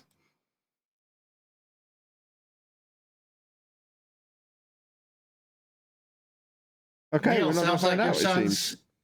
Neil, sounds like your son's been watching too many YouTube videos. Yeah, that's what I think. He's Well, taking a little bit Last from I heard he was a everybody. concaver. Is he a concaver now? What's the score there? Well, he was, what do you call it when they believe in the lower earth? What is that called? Hollow Earth. Oh, hollow Hollow, earther. Oh, right. He sounds like a 2014 flat earther. Yes, he's migrating. Slowly he's moving. transitioning. Well, isn't that the... Go ahead. I was about to say, isn't that the way the mind works? You don't accept information that other people gives you unless it's authoritative in nature. So it takes your own thought to bring you to the correct conclusion. Like you can lead a horse to water, but you can't make him drink. Right. Right. You just need some time to let things sink, really. because you can't handle everything immediately. Nobody can. Right. Almost nobody. I've had various I think different. he has a love affair with the stars. He's really fascinated with the heavenly bodies, and he just don't want to come to terms with they're not balls in space. Then use that angle. So when I'm barking on about how magical the skies have become as a result of becoming a flat earther, the wonder that is not knowing, as opposed to what have you got as the alternative? Research bullshit stories? He might actually have some bearing on what the stars are discovered to be if he has that initial wonderment that's offered by an understanding that you don't know. And you've got to start that understanding that you don't know, which is kind of a contradiction in terms, by realizing where the lies are and what they are and who's told them to you. It sounds like he's on his way. One day he'll be telling you, like John describes, he'll come to the recognition on his own and start telling you about how magical all this stuff that he's figured out is after fighting with you for several years about it. And it'll really annoy you. Didn't we start this at the pre-show today? The default reality through the educational system and the powers to be. So then when you are asked these questions, cognitive dissonance immediately hits you. And John's statement of you don't accept information unless it's authoritative is real important here, because if you've been conditioned by a default reality that's false, you grew up, as Chocolate says, with the solar system hanging over your crib and all the way to educational system. And then all of a sudden someone challenges it. It's like, no. I could not have been such a sap to have been lied to like this. I'm smarter than that. I'm going to argue with you. I'm going to argue. And then, well, maybe it's this. Then I'm going to argue. Well, maybe it's that. Didn't you just contradict what your first maybe was? Yeah, but I'm working my way there because things don't seem right anymore because you got me thinking. Solar system. When you said that, it just makes me cringe every time I hear that. The solar system. It's the same. It's just a different title for the heliocentric model, isn't it? Solar, Yeah. sun system. That's what solar system means. Same as heliocentric. Sun at center, helios at the center. Solar system, sol, sun. Sun system. Right, because the planets go around the sun everywhere. Yes. No, they don't. In their model, they do. Well, they don't, as far as I'm concerned, because I can't see anything going around the sun. It's just nonsense. Oh, but we're at the wrong vantage point. Moons in front of the planets, according to NASA's claim, and amazing telescope views of Neil, can you moons mute? of planets going around them. Sorry. Try that again, Arwin. I was just saying, I was really at the time kind of puzzled by people saying, but there's all these telescope observations of moons of planets within our solar system that really seem to sort of follow an orbit, right? This is all just celestially fractal to me, but that is there a sighting? Is that actually real, or has it all been trickery from the start? Does Paula know? She's really into telescopes. What's an orbit? If you want to describe some of the moons and their positional information presented via a telescope over time, and then reify that into the notion of objects falling around something at the center of a gravitational field, or well, or however the hell they describe it in current Einsteinian gravity. But if you want to reify that by way of an assumption after an observation of some lights in the sky, then that's where you get your orbital assumption from. But you started that whole premise with orbit. Right. That's the heliocentric word to solidify the three-dimensional giant conception that they have. It doesn't solidify, it just begs the question. It's basically just a sort of circle, or a blip just moves in front of it. And this has been claimed to be seen on telescopes. I don't really know. I don't know for sure if that's actually real, if like people that weren't in on the game have actually just seen that. I'm not sure. Shout out to Unitox Femo or Sasha. Says, maybe water doesn't want to curve, whatever we say. Well, at least Sasha's leveling with us. It's water at rest, though, isn't it? Shouldn't really be hyper-specific with the super chatter. Thank you very much for the super chat, Sasha. Water at rest finds its level. That's the statement. A lot of people don't caveat that statement. Water's flat. No. If it was, how'd you pour it into your glass to drink it? How did it make its way down your throat? No. Water at rest will find it and maintain level. But that's water at rest. Is the sea at rest? No. Right. Water level at rest means air above, water below, a flat separation when still. That's it. Yeah, as in the tool, a level. That's a water level. It's a device that utilizes the fact that water at rest will find and maintain its level.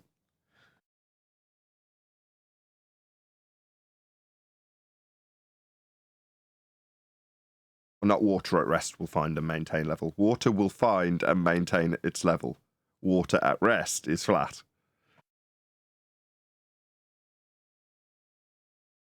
Any evidence But for self-perpetuating molten iron core at the centre of a presupposed spherical Earth? I'll get in there. I still wanted an answer from you guys. Like, any of you, have you actually ever watched a telescope through a telescope and seen like a moon in front of an alleged planet yourself? Have you ever actually watched seen that? a telescope through a telescope? No. What? No, that's not what I said. It is. You know what I mean? Just answer. We've seen videos and videos, but Here we go. Now he's giving you my example that you obviously didn't pay attention to earlier. Go ahead, Adam. I've watched the moons, well, it's a Jupiter actually, through my P900, and I've watched the relative positions of the lights we call the moons change in relation to Jupiter. That's all I've ever seen. Whether they cross each other's path, whether I would define that as an orbit, no. I've never seen an orbit. Same with the sun. I've only ever seen the sun come across my sky and disappear into the distance. I've never seen anything orbit it. But I said with Jupiter, some people may describe the slight variations in the movements of those moonlights around it as an orbit, but from what I observed, I wouldn't be able to say that that thing was falling around the other. And with that, I'm going to say, if you are watching this on either Nathan Oakley 1980 or Nathan Oakley Premiering streams, then stay tuned, as there will be an after show to follow. Unfortunately, though, if you are watching this live, this is where we bid you farewell. So another massive thank you to all of you who smashed the super chat, liked, commented, shared, subscribed, hit the thanks button after the fact, hit the PayPal button, and all that good stuff.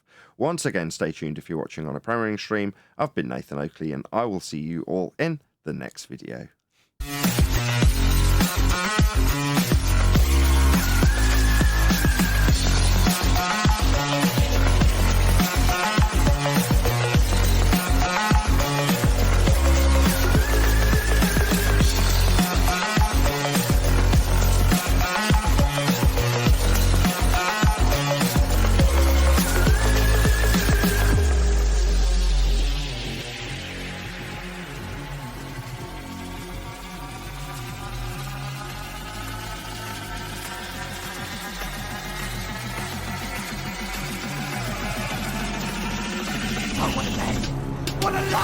Shout out to Chronicles of the Unconvinced, who says, radial gates because water won't bend. Thank you very much indeed for the super chat. Stay tuned if you're watching on an after show.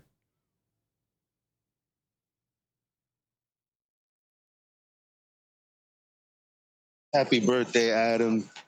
Make sure you stay at rest and keep a level head. Oh, is it your birthday? Happy birthday. Cheers, pal. Yeah, no rest today. Busy day, but Working on your I'm always birthday. lab. Yeah, sod's law, innit? I've had all this bloody time off, and yeah. So, diving between two shops today, but all good fun. All good fun. If it was my show, I would also work on my birthday. And as I have, in fact, on several occasions, I've turned it into quite a useful e-begging session. But that aside, when it wasn't my show on my birthday, it was Ballbusters, I was like, I'm not doing it. No, it's my birthday. And Kira's like, you can't just say you're not doing it because it's your birthday. I'm like, that is exactly what I am doing. Yeah, that was terrible. He's going to moan at me again, isn't he? I'm not going to be there tonight either. Oh, tough. It's your birthday. It's your birthday. Yeah. Oh, yeah, fair point. You stick up for me, Nathan. My wife made me filet mignon. It was beautiful. I don't normally have nice cuts of meat. It was lovely. I was like, what, you want me to sit and eat my steak whilst doing ballbusters? No. Joking. Hey, you got on that bloody program, you're dead. Is those moments. I haven't even watched that ballbusters. I haven't had time. I don't even know how it went down. It was about Aether. I know I had the general Well, gist. that's the problem. It was about Easter, and it's a destruction day, and you weren't there because it was your birthday. You're going to have more. I've trimmed out the clip from yesterday with that other Nathan guy. Wait a minute. Wait just a minute. He's supposed to miss filet mignon on his birthday for a non-manifested ether. Yeah, exactly. Absolutely, because filet mignon is not the best cut on the cow. All right. He's got a manifested steak right in front of him. I don't know. I like filet mignon. Doesn't have the most flavor, is what I'm saying. Okay, whatever. I like it. Depends how you cook it, Neil. But anyway, he's got manifested steak in front of him. Or he could be on a show talking about non-manifested ether. Let me see. What would I do? I don't know, man. Conversation is definitely caused division. And it sucks because I think that, well, I know we speak to them here, but like, it's like we're not speaking to each other because each side says that the other side is strawmanning them. Now, I don't agree with all of the critiques of everyone, obviously. I'm not saying anything. So far, I've been like a politician. I've said nothing but hot air. But what I'm saying is this. I don't understand why the Mickelson Morley experiment is as much of, or not as much of an experiment as the double slit. Really? That's not right. I don't understand. Specifically, and you don't have a natural phenomenon. I wish. That's the reason. I'll say this. Phenomenon. Is that you talking, Email? Yeah, you're summarizing for somebody. It's me talking. I'm trying to think through it, and the thing is, I asked QE because the contention seemed to be that particles travel. Now, I'll tell you guys right now, particles, I don't know what the fuck they are. I don't think they're little spheres of energy or anything like that, which is what the proponents are proposing, by the way. I just know that it's a phenomena. It's a real phenomena. That's the only thing I know. And the phenomena is, well, you send a piece of energy towards this material plate, and it's affected. Now, what you do to manipulate that is literally be aware of it or not, like what path the light is traversed through. The issue with the proponents, according to them, is the word travel. The notion that light has a speed, that it's traveling from point A to point B. Now, I see that as a red herring, but I think others see that as a legitimate critique. It's a total red herring. If whether you're arguing for waves or particles, it doesn't really matter, does it? You're assigning a speed. So if you want to then say that there isn't actually a path until you have to actualize the path by observing the path, that's a quantum argument that sits outside of whether you've got a photon, a wave function. Yeah, it's a separate argument. You could have them, but they're not commensurate with whichever way you want to view light that in of itself is a separate thing as to whether you have to observe to make the actual path to have ever occurred in a quantum sense. I don't see how that addresses the point of how we discover, how we're discussing the ether and its function. I don't see that really relevant. That just sits within a quantum way of viewing things, a non-atomistic way, which doesn't really resolve the argument for me either way. Well, the problem is that, Eli, you actually stated the problem at the very start when you said it's causing division. That's the whole point of it. The whole point of this is to cause division. It's nonsense. There is no physical evidence for their claims anywhere, and nor will there be according to their claims. But what it is doing, what it is doing is it's causing division. It's a heliocentric claim that causes division within our, let's call it, community. And that's what it's doing. That's the whole point of it. That's what it's doing. And you have people behind it, like Bob Nodell, who are keeping quiet and watching the division happen. And you have all these people out there who think that there may be something in it. Maybe something in what? There's nothing for it to be in. I can make a claim that a vacuum chamber only needs one air molecule in it for light to traverse through it.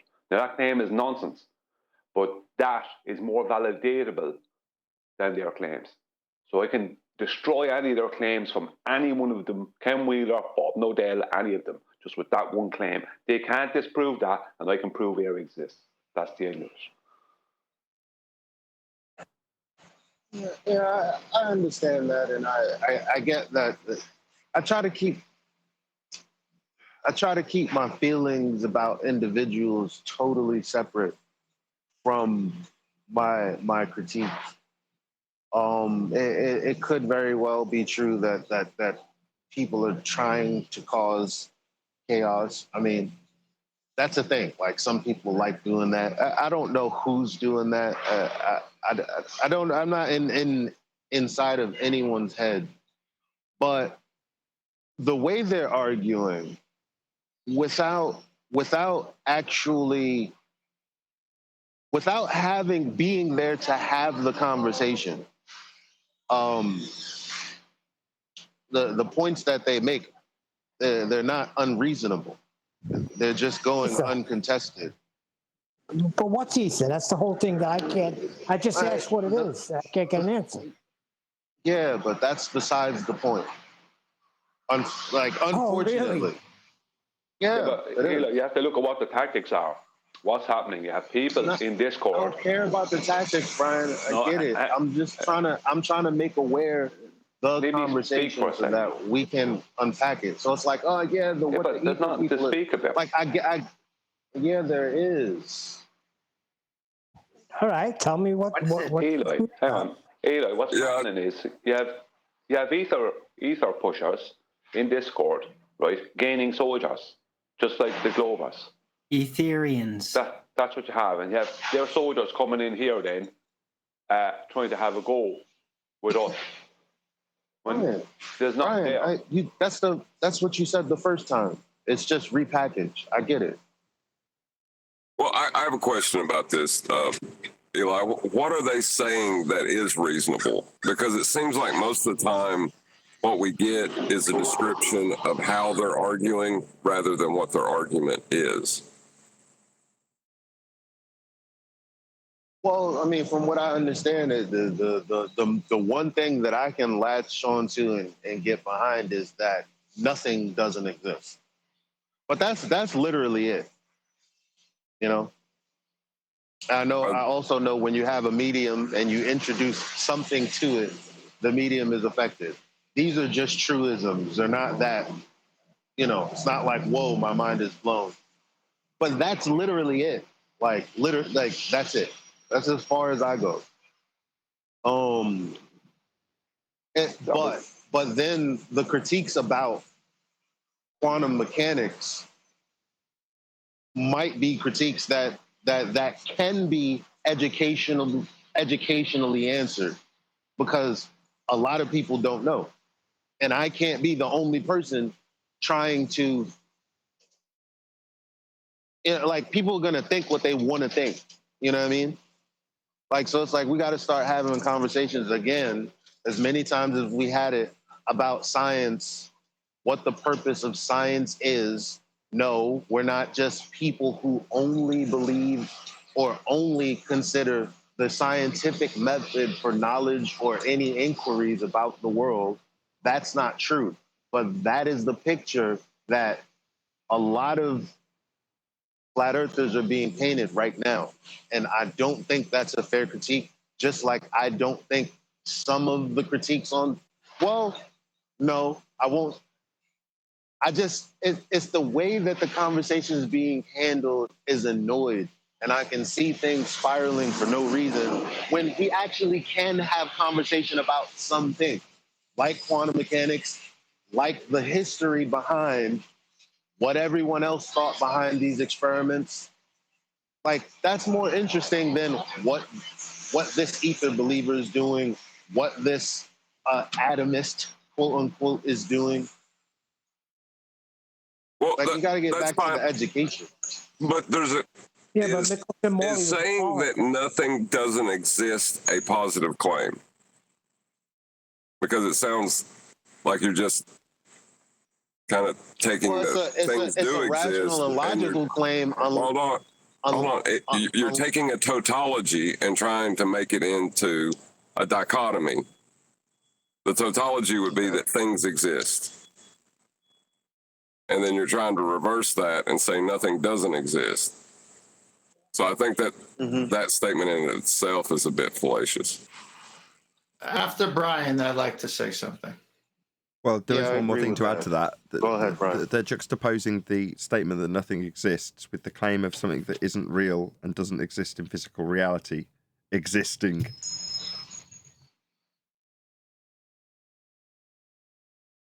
You go, Ken. I go agree. after, yeah. Look. I agree already. These critiques are the critiques that I give. Unfortunately, people don't follow the conversation long enough to really understand that they think it's black and white. They do think it's a dichotomy. And it's like when you say, no, this is fallacious reasoning, people look at me like I'm an atomist or some shit. Now, I'm not talking about my boy specifically, but I've been in other chat rooms where because there are some people saying that about y'all, and I'm being very, very not namey about things, but because there are people calling us atomists, I have all these other side idiots that actually don't know what they're talking about calling me an atomist. And I'm trying to explain to them logically how... understand. They're calling you names. Yeah, man. I just need a massage and a cookie, you know? I'll help you out with that. I'll sort it out. With a massage or some advice. Which one is it? I will say I am an atomist because Adam is ace. All right. I'll go and then Brian, I think. So when Brian had his debate with Whitsitt, we all were there, I think. I was. Whitsitt admitted the force is negligible. And then there was no proof, but it's what he thinks. That hasn't evolved to anything more than that when Whitsitt and Nathan talked. It's non-manifest. So when something you're claiming is a theory, not the scientific, but just a theory where, well, maybe it's this kind of unproven, but it's my thought. At least say it that way and say, I think it might be, but I have no proof for it. That's not what they're doing. They're coming here saying, I have no proof for something that doesn't exist materially, but it exists materially. I just don't see it, but it has to be there. And then they're making it as a matter of fact, rather than saying, the way I observe life, my opinion is something must be there, but I can't prove it, which we can all live with. No, they actually say, they juxtapose it with, you can't have nothing, because nothing doesn't exist. You can't exactly. Well, this is where I'm going to get to with my conversation. I had to set the baseline there, so to speak. All right. When God in the Bible is talking to Job, he says, gird up your loins, be a man. Let me tell you how it is. Does anyone here think they know more than the Creator? Does anyone here think the Creator has to tell us how things are held together? That's physically impossible, and philosophically too.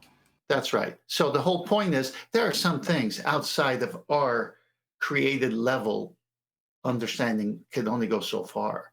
The Creator holds everything together. He doesn't have to tell us how he does it, but it's okay for us to guess. It's okay for us to have fun conversation on it. But then when you admit that it's not manifest, but it must be manifest, that's not logic.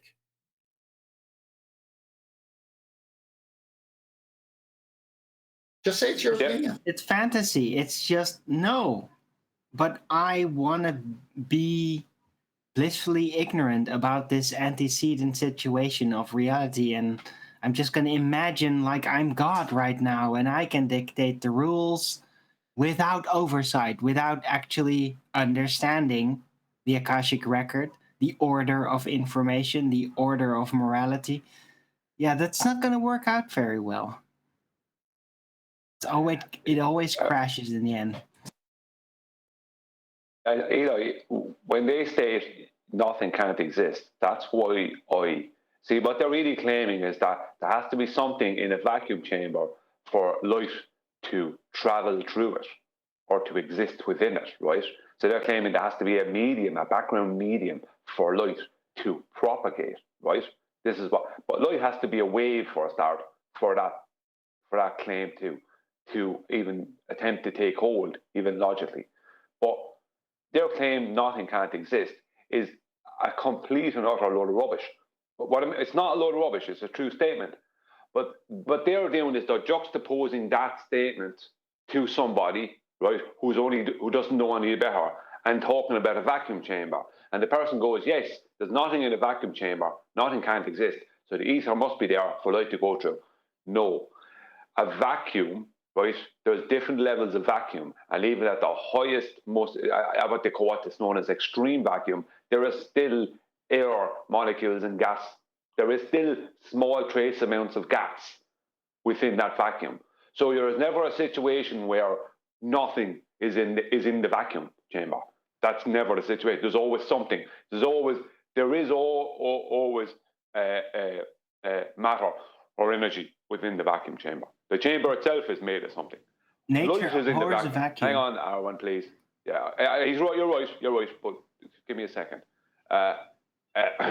Light is in the vacuum chamber. That's something, isn't it? You know, they don't like what I stated, that all I need is to be able, the only claim I need to make, right, which is a ridiculous claim, but it's better than their one, is that light only needs one air molecule to traverse through a vacuum. It only needs one air molecule in that vacuum for light to traverse through it. That's the medium that's necessary. Only one is all you need. They can't disprove that, and I can prove air exists. That trumps their claim that there's something in there that nobody can see, no one can prove, nobody can test. You know, it trumps their claim. My claim, stupid and all that it is, it's still more validatable than theirs, because air does exist, and that's all. All I need is for air to exist for that claim to make more logical sense. So when they say nothing can't exist, what they're doing is they're begging into question that a vacuum has nothing in it, which is not true. It has just very little in it. So that's the kind of slimy behavior that's going on there. And I'm going to state it now. I think that this ether thing, I do believe it's being pushed by the Flat Earth Society, because it's connected to Einstein's relativity, and Einstein's relativity is directly connected to the Flat Earth Society model. So that's who I believe these people in the background really are. If you want to know, I don't care. I'm going to say it. The Flat Earth Society are a real group. Make no mistakes about it. Can I just say something on this regard? Look, it seems like there's two parties here, and from an outsider looking in, I love both Glowbusters, which sit them, and FED specifically. And from our point of view, from an outsider, I think there's room for both parties. I don't see what the thing is. If they bring their claim here, then they need to defend it. If they don't, let they go on their channel and do what they want. Agreed. That's my 2 cents. Yeah. I proactively don't seek out an argument about Aether. It comes across our path. And it comes cyclically across our path. So we'll cover it, and then it'll disappear for 2 or 3 months. Then we'll have it come back, and then we'll deal with it again. But in the interim, it typically is the case that we just have people moaning about the fact that somebody's on 24/7 talking about Aether, poisoning other people. And you're like, live and let live, man. If they want to talk about Bigfoot on there, are you going to moan at me because they're talking about Bigfoot? Coming stronger now than ever. No, I would have to disagree with that. And I'll tell you why. Because why should we sit back and allow something that is false, because that's all you could call it. If it can't be proven, can't be tested, doesn't exist, it's non-manifest, all this other stuff. If nothing to do with it can be proven, and its background is basically is connected to Albert Einstein and his general relativity, why would we go, it's okay to worry about it? It's not okay. It's not okay by me. I want to make sure that the world knows what's real and what's not. And I want to be able to do that by knowing myself what's real and what's not as much as possible. I don't want to be saying, well, there is a thing there, and it's in the background, you can't see it, you can't prove it, it's magic, blah, blah, blah. Right? I can't prove magic. You know, if you validate it, I'm right there with you. If you can't, then shut up.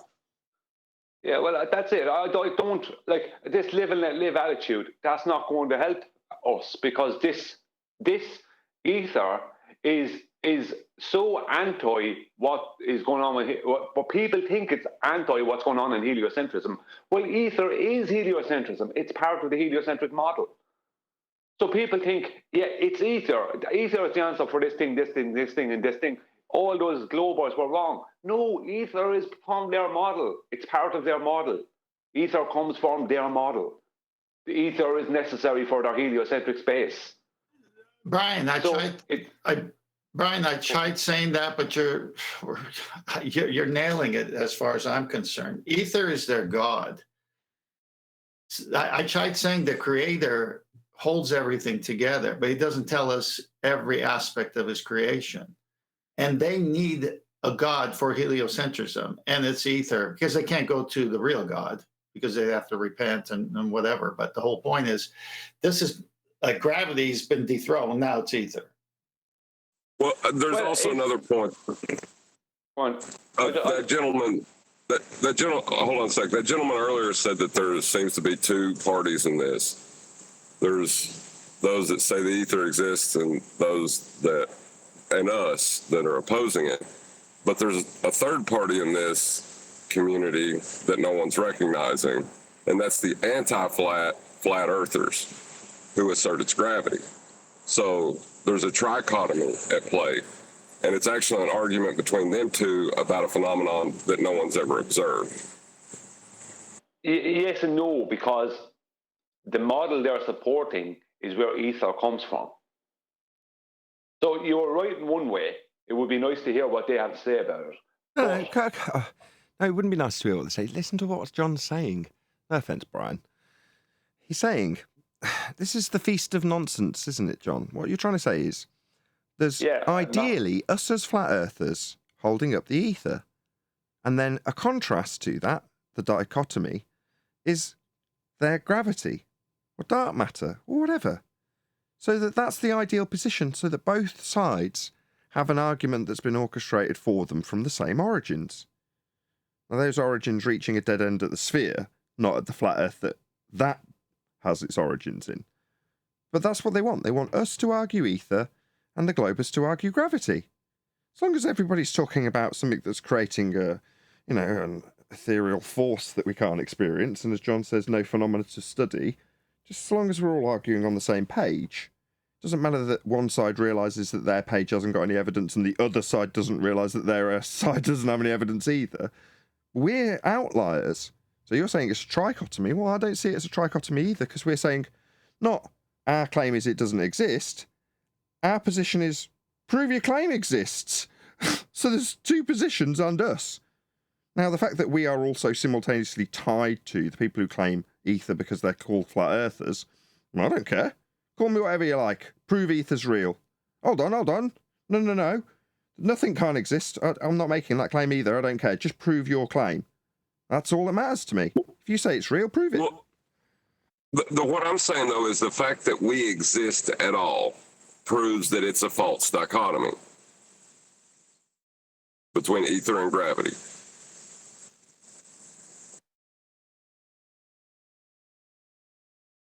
And what I'm saying is they're both heliocentric claims, both of them, and we're not making any of them. And I guarantee you, Witsit is not on Discord telling everyone there that ether is heliocentrism. I guarantee you he is not doing that. I know that Bob Nodell is not stating to the world on Globebusters every second Sunday that he, or whatever times he does it, that ether is heliocentrism. None of them he says are the pointing this opposite. out. Yeah, none of them are pointing this out. He says the opposite, Brian. I know, Neil. I know he does. Well, no. Let me. Are we? Well, hold on. Hang on. Are we special heliocentrists, or are we not heliocentrists? Now, when somebody who likes Witsit hears you say that, it makes them cringe specifically because, like Neil is saying, he's saying, actually, no.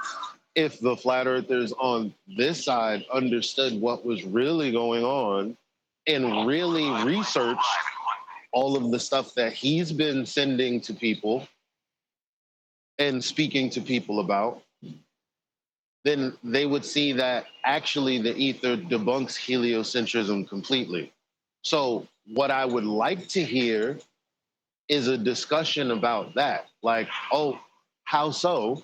Right? Instead of saying no, because then that just closes the conversation. How does something non-manifest defeat anything? Wait a second. I can present Albert Einstein. Wait a second. Hold on a second. What do you mean when you say no? No one's saying no. We're just saying, what's ether? What is it? No one's saying no. We're not hand-waving, dismissing it. We're saying the logical question, what's ether, right? What is so hard about this? It's that thing that isn't measurable, right? That is something that causes everything to become. It's a thing that creates everything because it isn't there. Brother. Come on. So, who's saying no? The real problem is, I already said earlier that everything now is a red herring. Take cover. The actual conversation that's supposed. Sorry. Anyway. The hell is that noise? Take cover. Anyway, because the conversation is not about. I thought I turned this off. Anyway, the conversation at some point always becomes more of, I guess, this dichotomy between what space is and then ether. But I don't really understand, to be honest, because I don't listen. I don't pay attention half the time. That's obvious. So it's just what I am paying attention to and can't ignore are the people that, like, if I tell them, yo, isn't that a red herring though? Like, you can't begin your argument with a red herring, right? And I have no idea what you're talking about. People aren't accepting that. Because again, I have no idea what you're talking about. What are you talking about?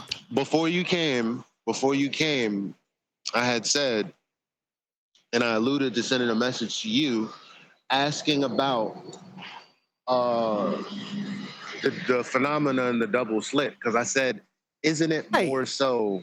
Why? What is ether? The answer isn't. I'm trying to tell. What's going on in the double slit experiment? I'm trying to tell you what you asked. It's non sequitur. What is ether? Boll weevil wings it's a are red debunked. herring, and you said I don't know what you're talking about, and I'm like, yeah, okay, so this is what I mean, and so Answer the question. What's ether? Here's the question. Why is it that when I ask somebody, what is ether, the next statement out of their mouth to answer that question is, well, in the double slit experiment. Do you realize that's non sequitur? That's not what I did. I'm not answering what ether is, my guy. What are you talking about? No, I'm not talking about you. I'm talking about what you're talking about. Other people do. For fuck's sake, man. Yeah, but in the point that I'm bringing up is that it's not about what's ether when they're having discussions about. I'm just talking about. It's not. You're not following what Eli's saying. I'm talking. No, just everyone stop. Right. What Eli's trying to say is, when you ask, what is ether, it's totally unreasonable. You're only asking that because they're claiming ether's real and you don't believe Michelson-Morley. It's totally unreasonable to even ask, QE. Plus, you talk about double slit all the time. And I think when you ask what ether is, we should talk about something you've claimed that you'll potentially want to defend, because that's far better than actually answering what ether is. So you just don't understand is basically the long and short of it. I ask you what a sandwich is, and you start talking about boll weevil wings, there's a fucking problem. And that's do you get that? Hold on, have we not got any bull weevil? With salad, yummy. So like I said, the first thing that I said, which is the very first thing that I said, everything becomes a red herring from the beginning when you're asking what the ether is. That's what I said. So what I'm saying, the problem is people aren't accepting that it's a fallacy. So what do we do? Is what I'm saying. What's a fallacy? A red herring fallacy? People aren't accepting it? Well, you just laugh at them. Because it is a red herring fallacy. It's non sequitur. A second grader can evaluate this. What is something? The next words out of your mouth should be directly to what that something is, not another topic. What the fuck? Well, there's two things. Okay, so yes, you want to know what ether is, but also the conversation is also about, not related to that, people critiquing quantum mechanics. So if I ask what in that sense, what a when sandwich they ask is about the phenomena. So hold on. You're saying, yeah. The question on the table is what is in that sandwich? And that is a question we can address, and we will be addressing it. But also, the question is specifically not about that sandwich and what's in it. And so long as we respect that it's also not about specifically what you've asked about, then we can all move forward in the same direction. Is that right, Eli? No, that's completely a misrepresentation. But that's what you're saying. No, it's not what I'm saying. No, it's not what Neil. No, what I'm saying is okay. Let's lay down the scenario, right? Let's lay down a scenario. I wake up in the afternoon from taking a nap. I'm eating Cheerios. I log on to Discord. On Discord, someone asks, hey, what is light? And then someone responds, well, there are these atomists that thinks that light actually travels, like it actually has a speed. And the conversation is about that. It's not about ether at that point. This is the conversation people are also having. When they start with that, it's about ether. So when I say, hey, but isn't that a red herring? Because actually, the experiment is really about the which path information. It's not. Right? No, the question's what's ether. The question's what's ether. What's ether? What has light got to do with ether? What is it? We know what we can see. No, or whatever. But didn't I just say? Didn't I just say that ether I didn't say anything about ether. I said I'm a person waking up, and then I hear someone say, because I'm not knowledgeable, they're not talking about the ether. What they're setting the conversation up as is a situation where there are these atomists who say, okay, well, there are these particles that travel from point A to point B, and they're focusing on the part where it's a travel. They want to talk and they're about saying, they start with that. yeah, well, I mean, that's what I'm trying to say. Yeah, What the hell are you even talking about? Hold on. Doesn't that mean that their entire premise is sort of parasitic upon someone else's claim of it being atomistic? Atomistic. Right. Well, he just What in the world? Expand, John. What I'm saying is they're all the things they want to talk about are parasitical under the claim that light is a photon. Light is photons. Like, that needs to be made as a claim before they can approach the topic. Is that what you're saying? I don't know. That's the way I took what you said, is that the claim needs to be made first that light is a particle, and then they can begin to argue for ether. Is that true or not? Well, it sounds like the they want to qualify light being a particle that travels. Yeah. Yet And no. then because it's not. Oh God, I need the people who should be having this conversation. But, no, Eli, you were right there. You were right there before. You hit it right on the head.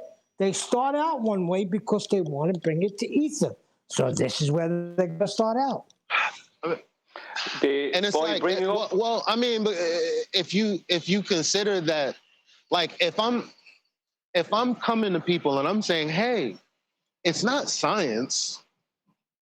I'm not saying anything is scientifically validated, but I'm also not saying that scientific validation is the only way that we can know anything. And that's it was. Who said it was? Exactly. I know, that's what I keep saying. But that's how we're being painted. And we're on the same page. I don't know how we're painted that way, but we are. And I'm trying to convince people that, no, that's not true. Don't you fucking talk to me every day? Don't you, like, haven't we all gone through the mud for the last at least 3 years together? Everyone who's learned everything that they know from QE is now willing to be like Jim Panda and say, yeah, but I mean, the scientific method, other than the boil water and stuff, like, is it really that big a deal? Like, that's how they're painting it. And I'm trying to stop it because it's like, yes, I've been more right than I've been wrong for a lot of my life. But guess what? The people in my area don't care about right and wrong. It's a political thing. And it's like, I'm just trying to get people to understand the conversation is being muddied for no reason. And they're picking sides on platforms that aren't platforms. When I say platform, it's a foundation of information that's really saying the same thing that anyone can potentially say. Like when we were talking about saying that nothing doesn't exist, well, you would have to say that there's a vacuum with nothing in it to beg the question in the first place. Yeah, I do think a lot of people are saying nothing. Serves everybody right. QE said it from the beginning a few years ago, and me and Brian said it last year. We don't deal with this stuff. It's going to be all over us, and it's going to create a civil war. And look what's happening. this ether that don't exist, that can't be validated, causing all of this nonsense. But I was just trying to clarify. Are you saying photons could be validated? The part that I think is most important. And listen to him. Listen, hold on. Did you hear the rebuttal? I don't know who said it. Can you validate photons? What is ether? We'll get to your head first face plant in the drained cement pond right after you tell us what ether is with quantum mechanics. We'll just wait for that.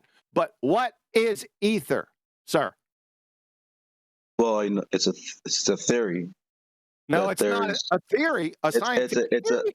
Can you let me finish? Is it you said a theory, so that must be a scientific theory, right? It's theoretical, is it not? No, theoretical and scientific theory are opposites.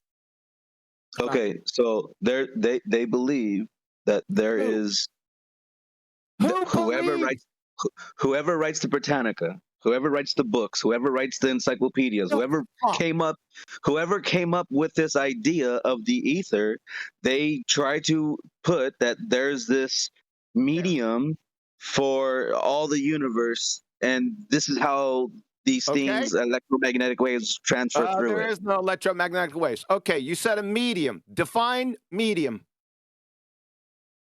It's, I guess, an avenue for things to move through. Nope. A medium from the physics classroom. A medium is a substance or material that carries the wave. From Wiki, transmission medium in physics and telecommunications. Any material substance which can propagate waves or energy. From Bijus, in physics, medium is defined as the substance that transfers the energy or light from one substance to another substance, or from one place to another, or from one surface to another. So, medium is defined as a substance. You're saying ether is a medium. What's the substance? Simple, right? What is the substance is what you're arguing. We don't know what it is. We're just, but it's saying. Make a claim. Well, I understand that. Just like photons. What's a photon? Where is it? See, here we go again. Back to the photon. Right? No, but it's the same. It's the same thinking, no, though. It's not the same. I'll tell you what the medium is the magnetic field. That's the medium. What's photon, right? The medium gotta go is to a photon because your fairy. Shut the fuck up. Because your fairy tale Light is not a ether wave. just got trashed. Not a wave. Okay, so you're saying that this thing that we cannot see and explain, but we can do things that like some experiments and stuff to experience to see the effects of these things. What things? I mean, isn't there like electromagnetic or static, like electrostatic things that there's obviously properties that are invisible that's working somehow, some way. Like I may not be able to tell you what it is, but we see it when we're doing experiments, no? Oh, you see the ether, okay? We'll show it to us. Well, again, this is the invisible. Do you believe in God? Do you believe in God? Is God not invisible? This focus, but what the hell? Oh my God, Nathan, and this is look. See, obviously, we know there are people who dive headlong into information, and then there are those who latch on to information. So he's saying what I've heard others say, which is why I brought it up. Because instead of chastising him, I'd actually like to talk about what's what and what's not. Oh, you'd like to entertain. They think red herring. So they think because they're being told that Michelson Morley is either an experiment or no more or less than an experiment as the quantum eraser experiment. That's what they're being told. I would like to talk about how that's not the case. Is that reasonable?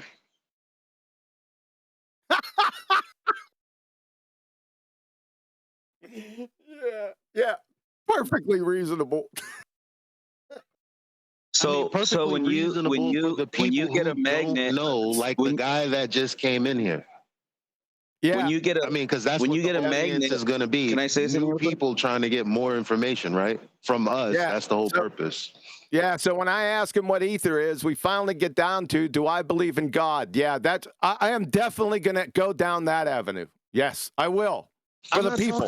I'm bypassing him because I'm like, this is the problem. This is the product of I don't know. He's the product. Okay, so look at it. When you have a magnet, he's not the only one. He's not the only one that goes on that avenue, though. Oh, here's the thing, though. When you have a magnet and you put it next to another magnet and it pushes it, what is the invisible thing that's happening? What are we not seeing to believe it to be? And that's ether? Light is not a No. Hold on. Don't put words in my mouth. I'm just saying. You haven't answered my question yet. Okay, go ahead. What is ether? It's supposed to be a substance to which these things that are invisible are moving through. Okay, so it would be the medium, I guess. Okay. Okay, I understand that. I thought I just went through this, but I guess I'll do it again. You said it's a substance. So what is the substance? Chemical formula or structure, please? I do not know. That's what we're here to talk about. Then ether dies. But not necessarily, because yes, necessarily so. Yes. So hold on though. So then tell me what is between two magnets. I'm not holding on. You said it tell me what's between. You said it was a substance, a medium, substance. So a substance has chemical formula and structure. We can't see the air, but we know what the chemical formula is. Okay. Right? So there's a direct analogy. So either give us the substance, the chemical formula or structure of ether, or withdraw the claim. Well, I want to ask this before we go. You want to ask me questions now? Yeah, because you sound very intelligent. You know what you're talking about. So let me ask you something. When you get two magnets, what is going on between them? I don't know. I didn't make any claims of the magnets. But I'm asking you, there's something invisible, right? There's an invisible force pushing it, right? Or either attracting it or pushing it. What is that called? That I don't know. Field. Don't care. Okay. Oh, fair enough. So, yep.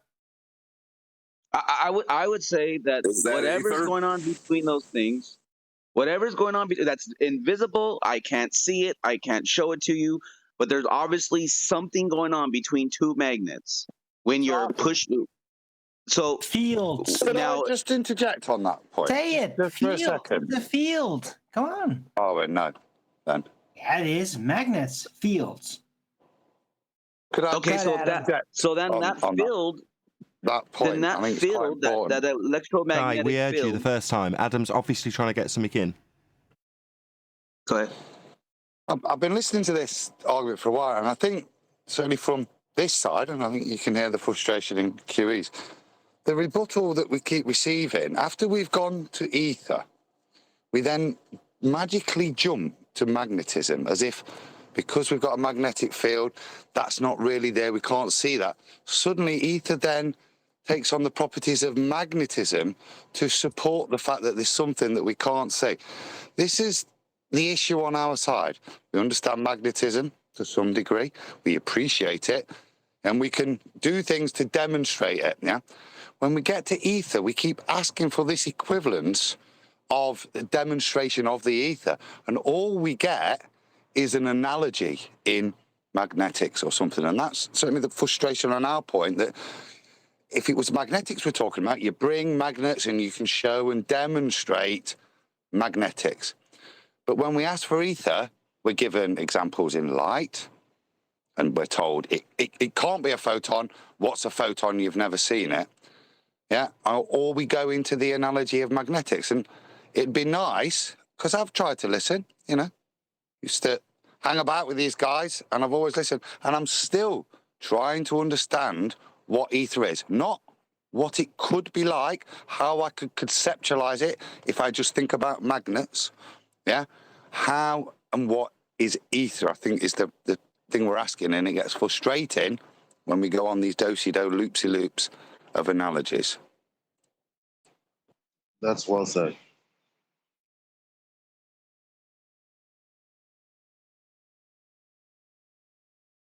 But this is I just every want to point time, out that Adam. they're both Not just one they time. both have the Every same time. problem. It's not to beat the guy up. It's just to exemplify. I think we've all been here before, and if he does, we're open books, yeah? We have humility in what we do and don't know. You've heard us talk about concepts of last week I was on about all the different types of chemistry that are just conceptual. We're working within that convention. We appreciate these things. We're not trying to take it apart. And if somebody brings to the table something that has ether in there, that's demonstrating it, then I'll take it on board. But I'm still waiting for that, to be honest.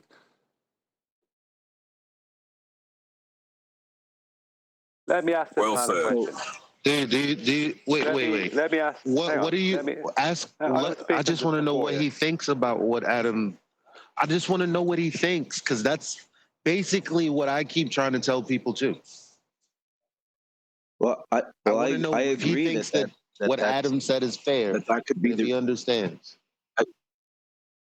I could agree with him that there's obviously a conversation to be had, because I think when one invokes on one side of the coin, it's being invoked this proton or photon that I can't see, and then on the other side of the table, someone invokes an ether that I can't see. But obviously, there's something that has to be there because it happens. Because there is a medium. Now, we don't know what it is. We can't, I mean, I can't show you. I can't, taste it, smell it, lick it, whatever. But it's the same with the gravity. No, but a photon is light. What are you talking about? It's the same with the gravity. You use a light source to do the thing, to see the effect that we see in nature. How is that like the conversation around ether? Well, a photon, I just never seen one before. You don't see light? It's a product of, it's light, bro. Well, you could see something lit up, but you could look at a light bulb and light it's bright. It's a that's what you're using. You take a light source, and then you use the light source to, it's light, bro.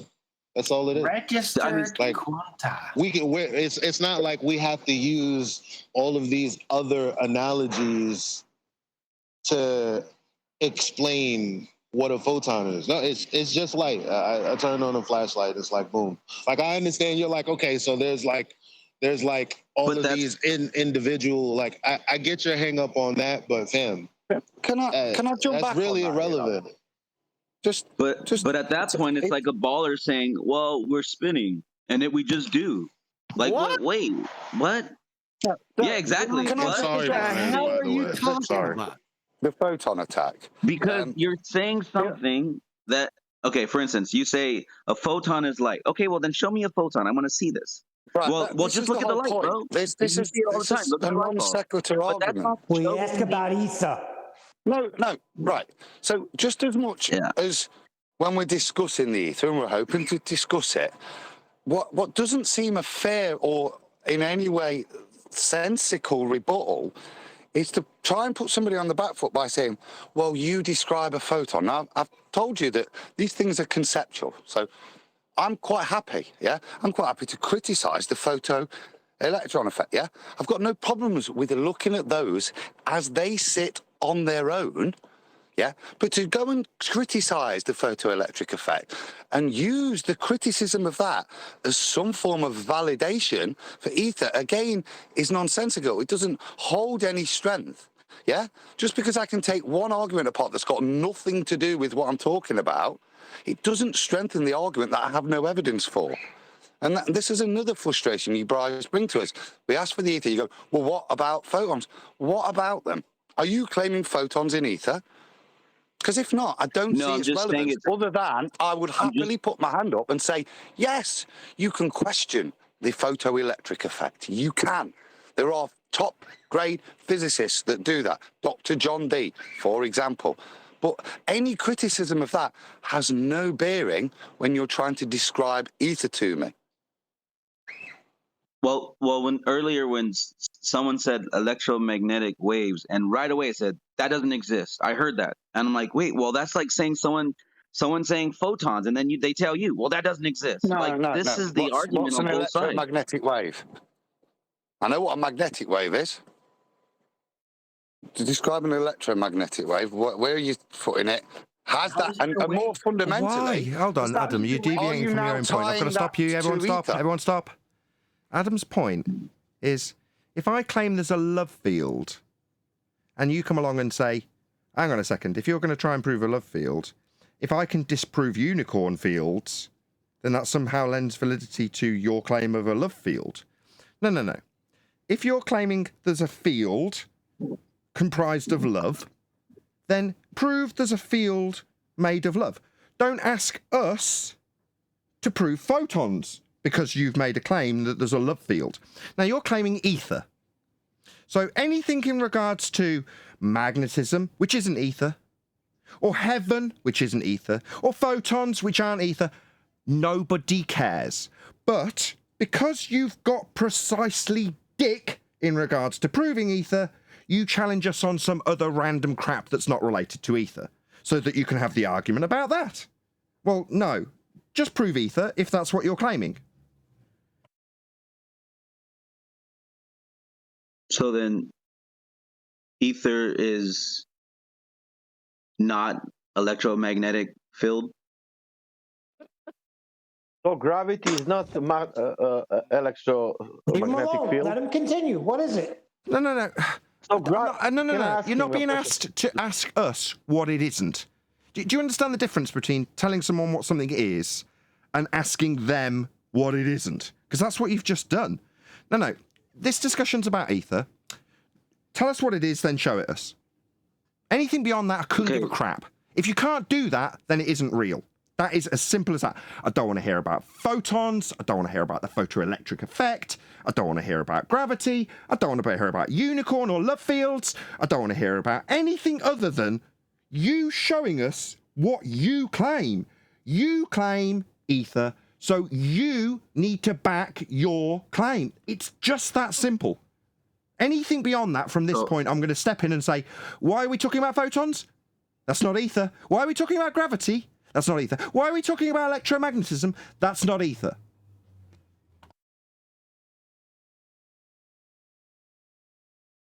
Nathan, can I say, when somebody wants to explain ether from flat earthers, there is something, some story, there must be something, you know. But when we speak about gravity, there is nothing. Gravity doesn't exist. There is no scientific method for gravity. But ether can pass. Gravity cannot pass, because gravity is the claim of the globers, and ether is the claim of flat earthers. And now, for gravity, we don't have scientific method, but that's, of course, and that's ridiculous. But for ether, we don't have the same scientific method, but that can pass, because people speaking about that. Gravity, you cannot touch, you cannot smell. That means, and people speaking about gravity, that means it must be there. Why? Why does there need to be something? Why? Is it our desperate will to conjure up a challenge for us to go on forever, onto the stars? Well, I mean, that was well pointed out there. That it's totally contradictory. Sorry. He's trying to respond, Brian. Just let him respond. Hold on. Sorry. I was just going to say, ether, first of all, it's a word that we can use to explain. I guess it's just another word for electromagnetic field. Okay, the gravity is another word for falling down. Do you know that? Sorry. Hold on. The gravity is another word for things falling down. Did you know that? Hold on. He's saying it's. I don't think it's. Let's just reset. You're saying it's an explanation. I don't think that electrostatic it's a word for ether. I don't think so. Also. Okay, that's fine. You obviously you have in your head your own definitions of No, everything. you have in But your head that something we what all doesn't do. exist We must all exist do. We all because it's have coming from definitions. In our, we all what we have have. beliefs and we understand things. So if I say, well, there's this invisible thing. Okay, well maybe it's that electromagnetic field to Maybe it's where love. electromagnetic Maybe it's love. waves can Maybe I should be filtrate stepping in through. immediately because you didn't listen to a single word I said earlier. Maybe it's love. Sorry. Is it? It's the love field, is it? No, we're not talking about electromagnetic fields. We're talking about ether. Not saying there's some explanation that needs to be forthcoming when it comes to electromagnetic fields, because they're electromagnetic fields, aren't they? They're not ether. I thought I went through this about 3-4 minutes ago with you.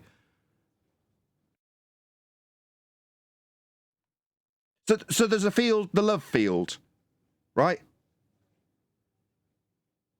Okay. Not okay. Well, I just said don't talk about anything that isn't ether. Don't make comparisons. Adam told you to. Don't just start comparing it to something else or saying that there's an antecedent necessity relationship for a gravitational effect or a magnetic effect. That's not ether, is it? Okay. Well, by definition, it's a medium for the transmission of electromagnetic waves, and that's it. What do you mean waves? But you Electromagnetic explain waves. to you what medium is. Oh, stop. And you are saying, Whoever's interrupting this, please stop. I can't tell you what it is. Yeah, I'm just three-way telling you conversation what was what I was hoping for. Whoever that is from Discord, please can you stop? Yeah, I'm trying to talk to the guy. Okay. No. We just want you to tell us what ether is. That's it. You've told us that it's something to do with electromagnetic waves, which tells me you don't understand how light is described. Because light isn't a wave. I'm sorry, I didn't hear you. You broke up. What did you say? Light's not a wave. Light is not a wave. And light is also not electric or magnetic. Hold on, Brian. Thank you. Yeah, you're describing a medium for a wave. Yeah, you've got a fundamental misunderstanding about how this stuff is being described. Wave function, in mathematical terms, isn't a wave that needs a medium. You just don't understand what light is doing or how it's been described, and you've taken a misapprehension of your misunderstanding of the description of light and reified it into a physical medium needed for a wave, when light isn't a wave. A probability distribution, when talking about this wave you describe needing a medium. That's not a wave. You just don't understand what you're talking about. So what's ether? It's a medium of transmission. No, I've just covered this. Are you deaf? Light isn't a wave to require a medium. Are you deaf? Did you hear what I just said? Can you repeat after me? A wave function, that's a mathematical description of probability, is not something that requires a medium to traverse. Do you understand what I've just said? If not, I'll repeat it in a more dumbed down way. So you believe that... Don't ask me what I believe, you dumb fuck! Repeat after me. Believe that light is not a wave to require a medium to traverse. It's a misapprehension on your part of the mathematical description of probability distribution, aka wave function. That mathematical description of light, derived into all of the other descriptions of light, does not require a medium because it's not a physical wave. It's a probability distribution. Don't ask me what I think as a reply. Tell me you understand that it doesn't need a medium.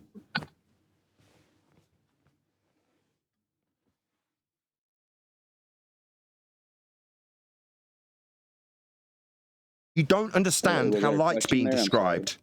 You don't understand light. You're telling me it needs a medium? What's the wave? What is the wave? Tell me what that wave is. I've said the word 3 times. I bet you didn't even listen to the words I just used when I described what that wave you think needs a medium is.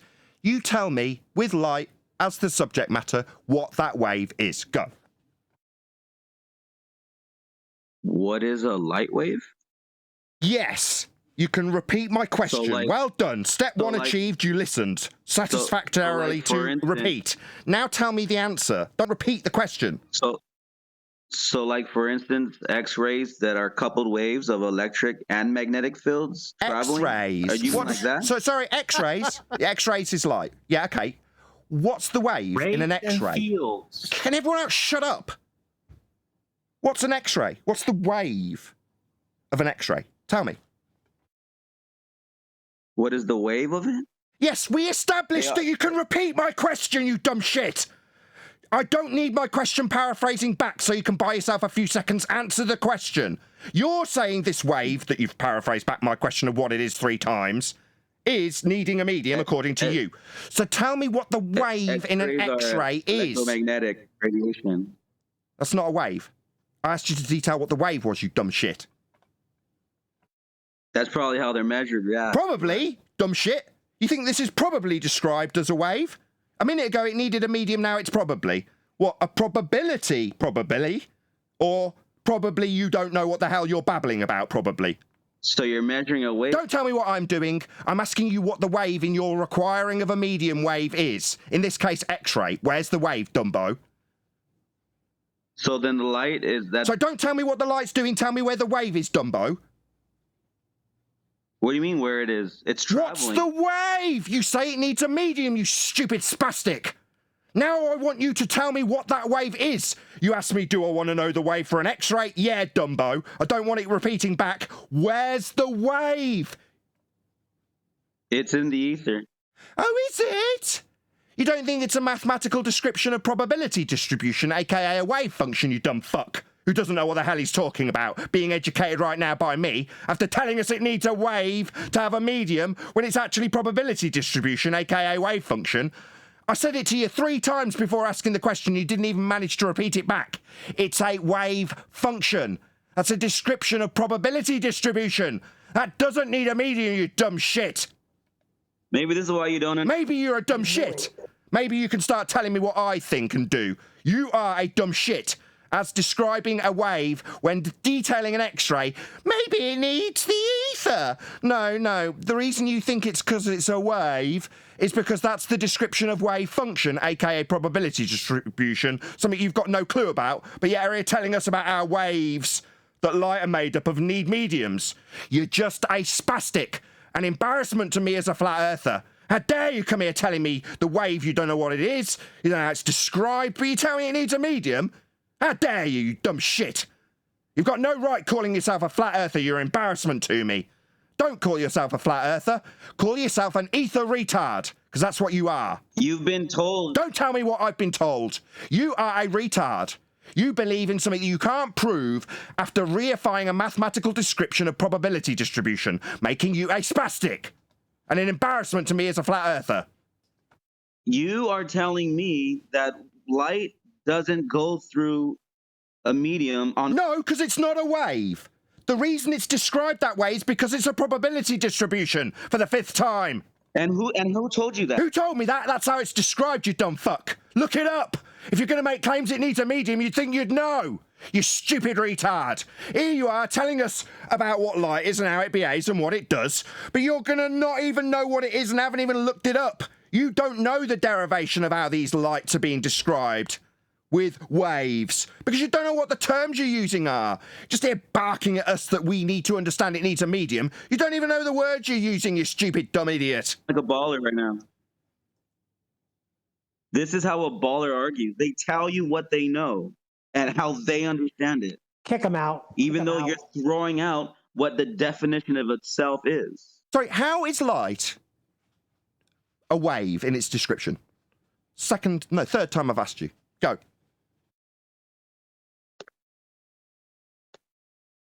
What do you mean how light? You dumb fuck!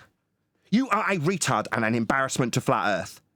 You are telling me it needs a bloody medium, yet you don't even know how to answer the question of what the wave is. What wave? The one that needs a medium, according to you, are telling us that. I ask you what it is, and you don't know. I know, I've told you 6 times. It's a wave function, a probability distribution.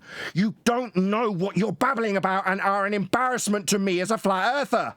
So if light... So stuttering fuck! Piss off to some stupid retards forum where you can talk about ether and light needing a wave when you don't know what the wave even is. You stupid embarrassment to me and everyone on my panel. Yeah? Bugger off! That's what you can do. You're a bloody embarrassment. You're like a baller. That's the 2nd time you've used that as a response. That's an ad hominem attack. Yeah? Wave function doesn't need a medium, spastic. Yeah, do you hear me, you stupid shit? Not an ad hom. You are a stupid shit ether-believing fucktard. Why? Because you've reified wave function, that's probability distribution, into a physical, medium-needing wave. Therefore, ergo, you are a spastic. You are telling people that waves are not needing a medium. Because sorry, wave function, that's probability distribution, doesn't need a medium. That's correct. That's the derivation of the description of light, you stupid dick. Who taught you that? Who taught you that? QE taught me that. Very, very wise man indeed. So a very, very wise man told you this is how the invisible you're being world told works. how it can be demonstrated, you fucking retard. Sit down, shut your mouth, and listen to somebody smarter than you. So X-rays. So sit down, dumb fuck embarrassment to flat Earth, and listen to someone educate your dumb fuck ass on why you think you need this wave to have a medium by explaining how light is described as a wave to you, while you sit down and shut the fuck up. Go ahead, John. You're acting like a baller. But kick him out. This fucking ignorant prick. We're about to explain to you how your fucked up, retarded mentality about waves needing mediums when it comes to light is wrong. But you want to tell me that I'm behaving like a baller? I'm dealing with a fucking retard. You don't want to hear who has reified wave function into a medium needing wave. That's what you are, a spastic. I want to hear John's John's response, because this is what you actually came for. I understand. Put your feelings aside, because what you actually came for, what you actually need to know, is what he's about to tell you. AI Overlord give the best example. If you were using a jackhammer and hammering on concrete, you could take each impact of that jackhammer and plot it over time on a graph. And if those impacts correlated into what could be described as a wave, depending upon where you set the arbitrary point of impact, right? That doesn't mean that there's a wave happening. It's just a description of the points of impact. It's a probability distribution. Do you understand that? Yeah, it's a calculated thing, but go ahead. So why he's saying that is, in the actual experiment, you have a point of impact on the plate, and the data collected can be interpreted as what he just said. That's not right, Eli. No, stop, Eli. That's not. Okay, but I'm not. Stop. But when I'm talking about stop doesn't mean stop. It means respond indefinitely. Keep talking indefinitely. I've said stop, so keep babbling. Fucking retard. Well, I was going to respond to. Shut your fucking mouth, ether-believing retard. About to fucking educate your dumb fuck ass. Now sit down. Shut up. I was stuttering like a fucking ether-believing fucktard is what you were doing. Now sit down and shut the fuck up. That's not right, Eli. Well, you know what? No. If you've got a single... I don't appreciate you talking. I appreciate if you shut down. Yeah, that's what I appreciate. Shut down. Can you be a gentleman about it? Suck my fucking balls, you ether-relieving spastic. No, I won't. Yeah, I will take charge of my own fucking show while you ether-believing spastics chant through me. As we explain the derivation of how light's described as a wave, aka the probability distribution described by John as a jackhammer hitting concrete. Well, when the jackhammer hits the concrete, akin to a light particle hitting a photographic plate, once you've got a single impact of the jackhammer, this is me correcting Eli, that doesn't give you enough information to derive a probability of where the next hit will be, because you've only got one impact.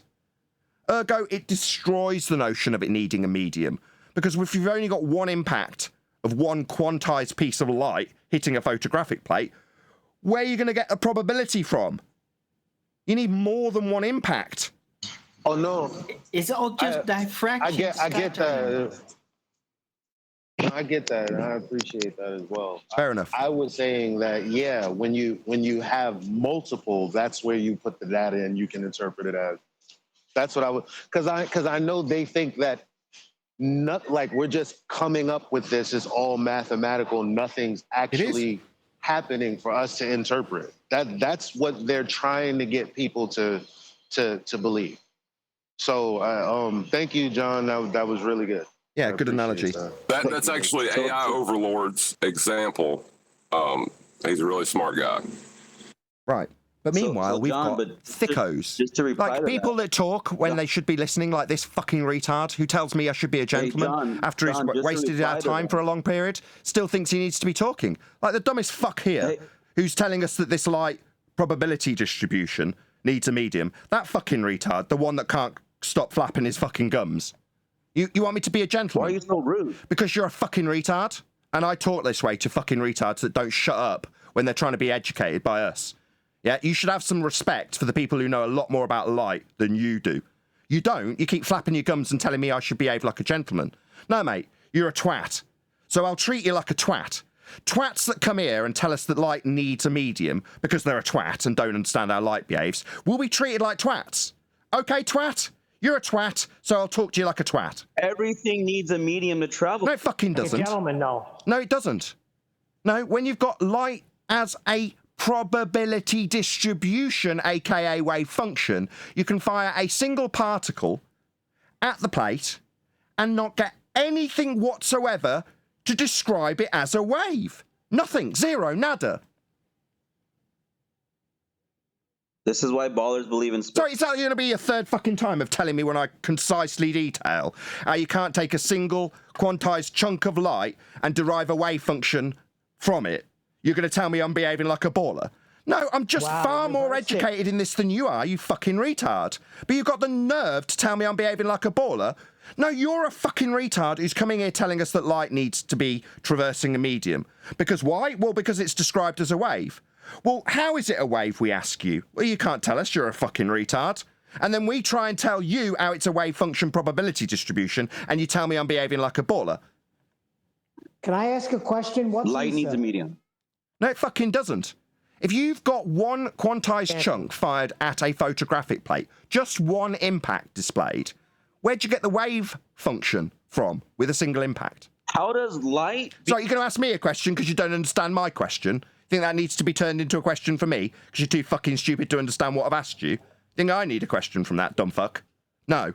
I'll ask again. If you've got a single quantized chunk of light hitting a photographic plate, where do you derive wave function, you fucking retard? Cat got your tongue, retard. You were telling us it needed a medium a minute ago. You know all sorts of stuff about light, retard. Yeah, I'm sorry. I was doing... You should be sorry. You're a fucking retard. Good job you apologised. Finally.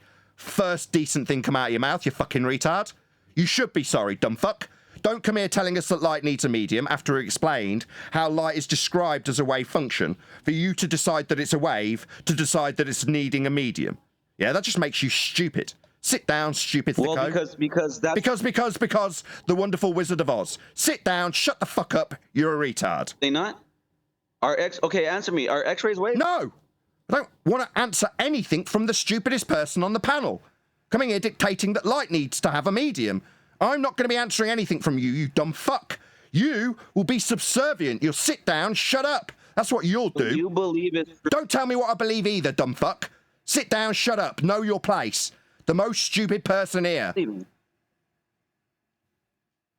Yeah, that's fine. You could... Yes, know your place as the most stupid person here and stop talking.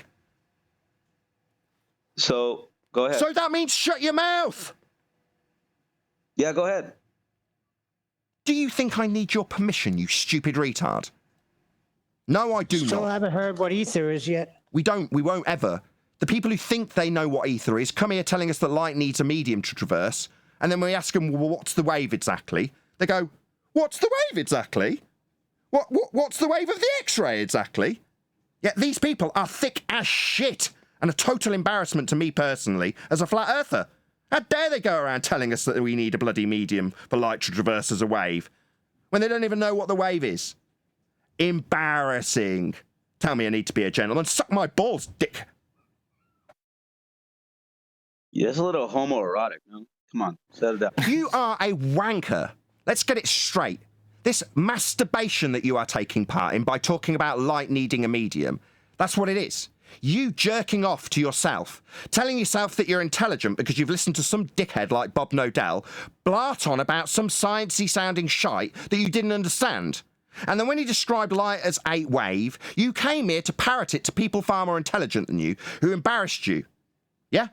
Don't tell me I'm homoerotic. You're a wanker. You are masturbating with this shit that you're spouting. That's what you're doing. Masturbating. Mental masturbation. That's what you're doing. Look how fucking wanky smart I am, telling these smart people here about light needing to have a medium when it's a wave. What wave? You're going to describe that to us, you dumb shit? Did you? No, you rumpus the living shit out of us trying to explain it to you, then told us we should be gentlemen to you. Told me I was homoerotic when I told you you can suck my fucking balls. I'm not going to be a gentleman to you, you're a cunt. I'll treat you like what you are, cunt. Everything's a wave. Everything, frequency, vibration, all that's waves, bro. Sorry, you're just chanting your religious belief at us. You think that's going to succeed? I asked you what the wave of the X-ray was, and you couldn't answer, dickhead. There's a lot of things I can't answer. Sorry, so you're going to keep chanting about stuff you don't understand, like the fucking village idiot on the corner? Just keep repeating the stupid shit you don't understand after it's been taken apart, and you haven't listened to a single word of it being taken apart. Just told me I need to be a gentleman. The irony. You stuttering fuck. You are the village idiot chanting your stupid nonsense that's been taken apart by me. And when I take it apart, you tell me I'm a baller for doing so. Because you sound like one. That's what, because you literally sound like when ballers say, oh, I know more than you. You don't. Oh, really? I asked you what the wave in an X-ray was. Describe it to me. Is that baller behaviour? Yeah. You dumb cunt! You can't do it, you stupid fucking retard. That's why I'm talking to you like this, not because I'm like a baller, because you're coming here telling us that light's a wave and needs a medium, so I ask you what the wave in an X-ray is, and there's a long silence, you fucking spastic. Because I'm trying to figure out what because you have a... I've asked you a question. What's the light wave in an X-ray? That's a question you haven't fucking answered, and I've called you a retard for it. Want to call me a baller again? You can't tell me what the wave is in an X-ray. There isn't one. The description's derived from probability. You don't know that, you're thick. Okay. Yes, okay. You are dumb. So I won't be a gentleman to you. You're here telling us what's what about light. How dare you? It's an absolute outrage. That's why I'm tearing a strip off you.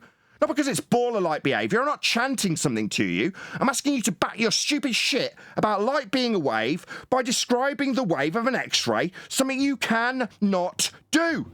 Therefore, I'll tear a strip off you like the dumb shit that you are. It is a wave, though. Oh, you're going to chant it like the village idiot again? Chant it, fundy dick. Yeah, this is what you bloody ether believers are reduced to.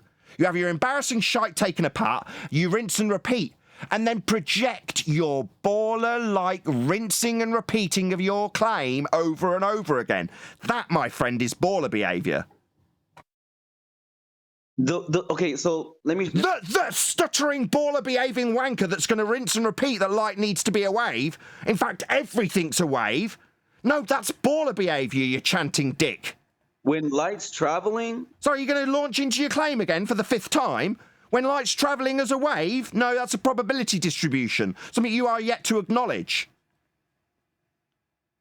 Does it not travel in waves? No, because the wave is a probability distribution.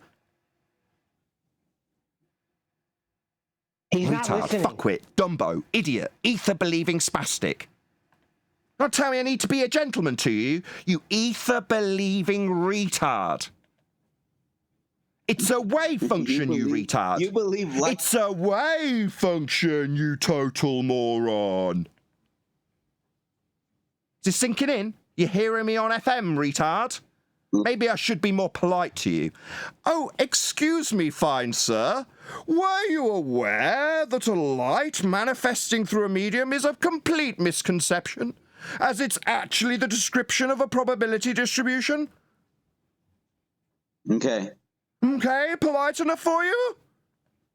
Does that make up a wave? No, it's a probability distribution.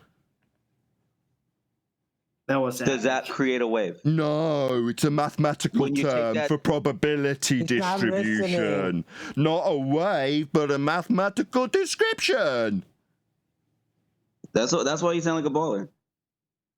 What because after the 8th time of telling you that it's not a wave, it's a mathematical description of probability, you ask me if that's a wave or not, and then when I'm sarcastically replying for the 8th time that no, you are indeed very, very slow.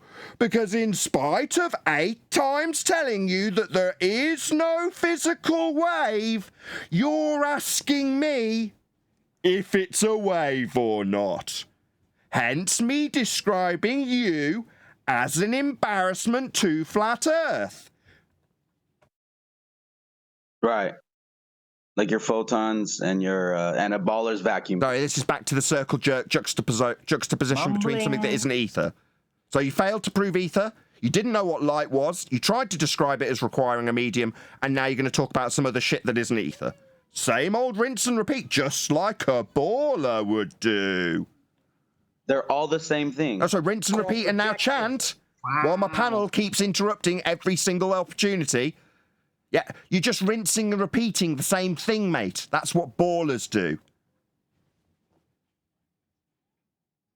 Yeah, you were defeated and now you're repenting it again? Hello?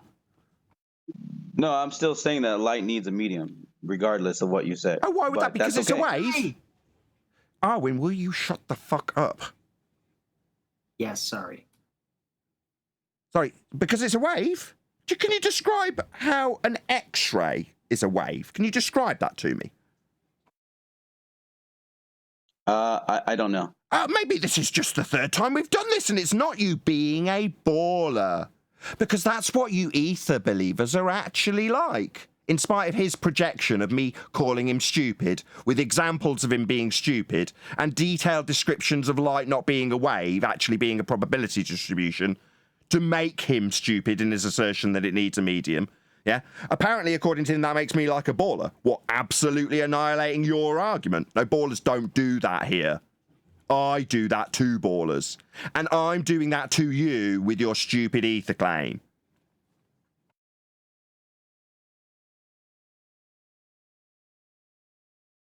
I'm still saying light needs a medium. Why would that be? Regardless. So you're rinsing and repeating and chanting like a baller? Because you've got an ether belief. Yeah, we know. You're behaving like a baller. We know. I think... and stuttering like a baller too. I know I'm stuttering and rinsing and repeating. Yeah, we know. You know. We know you know. We know that you know. We know. You know. There's obviously 2 fundamental different beliefs right here, sides of the story. No, Clearly. there isn't. There's a description of light as a probability, and then there's you reifying it into that probability distribution needing a medium. It doesn't. It's a probability distribution.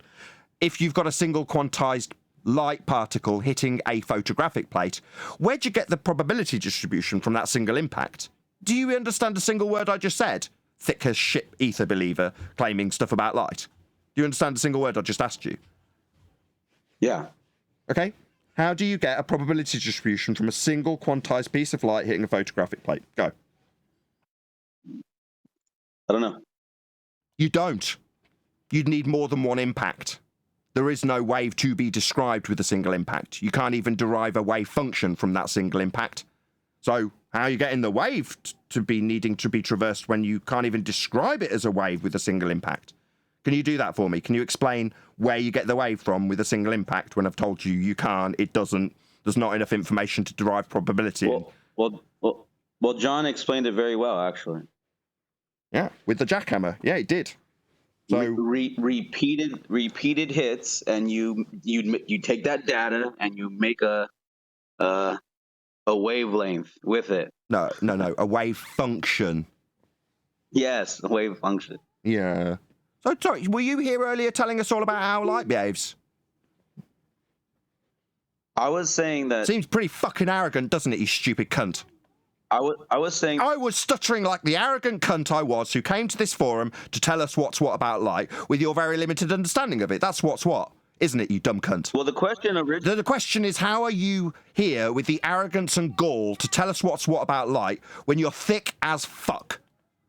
So the question... That's not the question. You're not going to be rephrasing what the question is. My question is, how dare you come here telling us about what light does when you're a fucking ether-believing spastic? How dare you?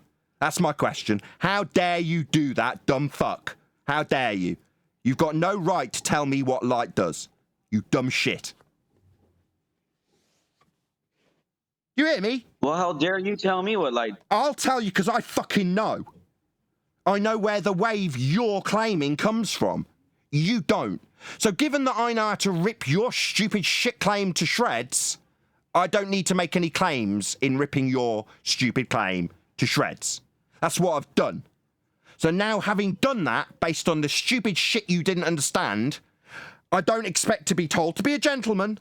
I don't expect anything other than thank you to me and my panel for educating you in the stupid shit you didn't understand about probability distribution when you reified it into a medium requiring wave. That's just you being stupid. And further to that stupidity you demonstrated, I'm asking, how dare you do that? How have you got the nerve to tell me anything about light? Who are you? Are you God? I'm the one who knows what a probability distribution is, and you are not. Therefore, you are in no position to tell us anything about light and how it works. You have, you arrogant cunt. And the pot calling the kettle black, right? Sorry, you are here telling us what light does as a claim of mediums. I'm not making any claims whatsoever, but I know where the wave in your claim is derived from. Not pot calling the kettle black. I'm not claiming a love field. You have shared nothing of value here. So you have a light that needs a medium. No, you do not. Chanting, rinsing and repeating, baller equivalent, ether-believing spastic.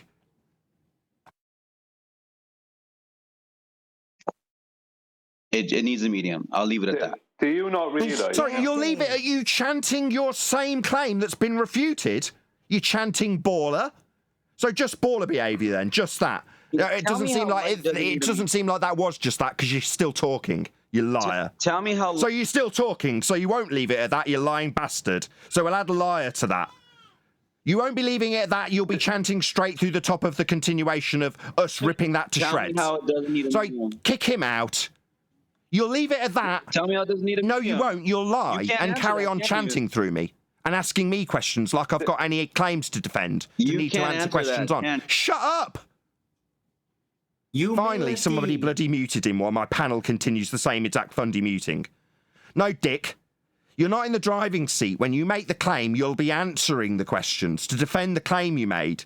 You won't be saying that I'll be defending questions that you'll be asking me when I haven't made any claims. It's a bloody outrage. There's no equivalent here.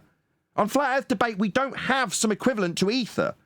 We're not ballers. We don't have gravity to argue back and forth in some false dichotomy. We'll just listen to your claim of ether and then ask you to prove it. And when you fail miserably, we won't be gentlemanly like. We'll be furious that you've come here telling us what's what.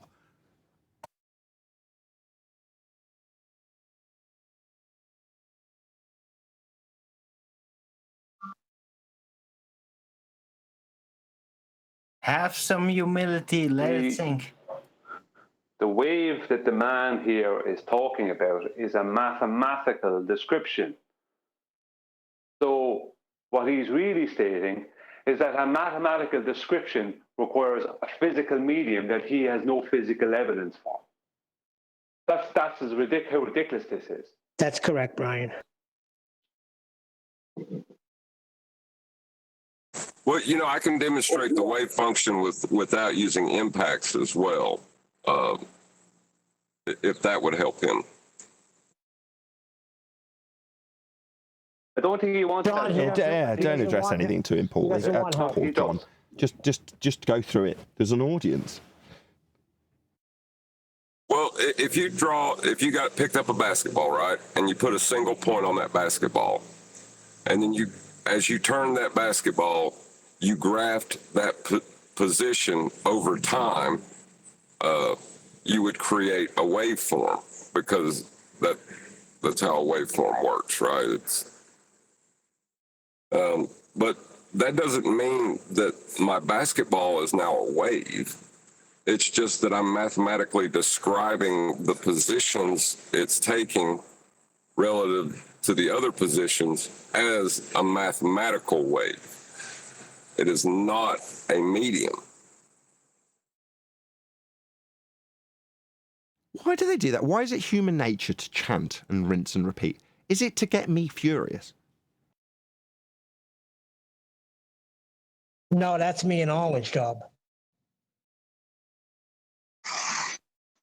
And also, there's no wave function when the wave function collapses, so you can't predicate your argument of waves on that. There's no Yeah, exactly. necessity The for probability distribution after diffraction is the exception to the norm. Typically, we're not seeing light diffraction. Obviously, light diffraction is a natural phenomena. It occurs naturally in nature. But that specific phenomena in which we derive wavelength from is something that isn't the normal way of light. We're not walking around seeing light diffraction. You know, what we see is actualized light. It's real. It's actually there. Well, that's the akin to wave function collapse, as you've just described. So after he has gone through the process of being diffracted, but then you observe which path it goes through, it just hits behind the slit. Well, that's just like firing a torch through a keyhole and seeing the light on the other side of the keyhole. Shock and awe, right? It's like, that's not something special. But even with that just simple description, there's nothing to derive the wave function from to give you wavelength to describe what type of light it is in a mathematical context. So there's no light wave there either. But these dumbos will still come along and tell us what's what about bloody light. It's infuriating. Nathan, he had a belief and he didn't want to hear a word you said. That he may have listened, but at the end, he still said the same thing. Light's a wave. I think a little bit of it is pride. You know, like you think you know something and you're coming in and it's being torn apart. It almost seems personal, and it shouldn't be. It's pride. Holding on to your ideas, to what you like to do with it. That's pride. Yeah, but when somebody comes in and educates you like that and shows you to just turn around and say, I don't care what you say, everything needs a wave, light's a wave. I mean, that's ignorance. Oh, that's pride. That's pride calling in Lucifer, giving a little twist to your position, right? A little spell, little twist. And he knew damn well what he was doing. He was chanting too, making sure the audience hears him. Well, goodbye, chanter. Well, you know, it's interesting that the ideas of heliocentrism are built upon a flat plane, and the ideas of ether are built upon a particle distribution, you know? And he reversed it. He said that's why people believe in space. I know I heard him say that.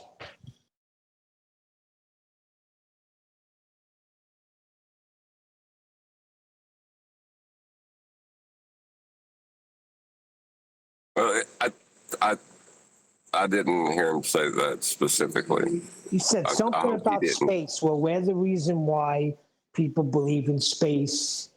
I heard him. I'm going to listen back again when it's replayed and mark it. They're the reason. They're the ones that need this ether because they need their space. They're creating a market. Right? They're selling dreams. It's like corporate Disney system.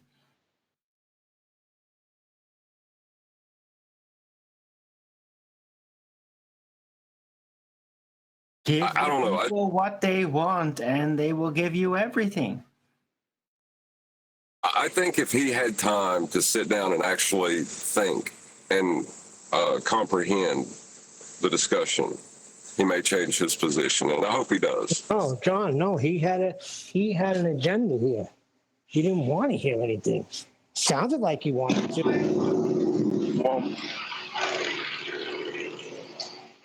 I'm trying to have the discussion because the people that are listening in the background, trying to make a decision, they're being programmed by the conversation.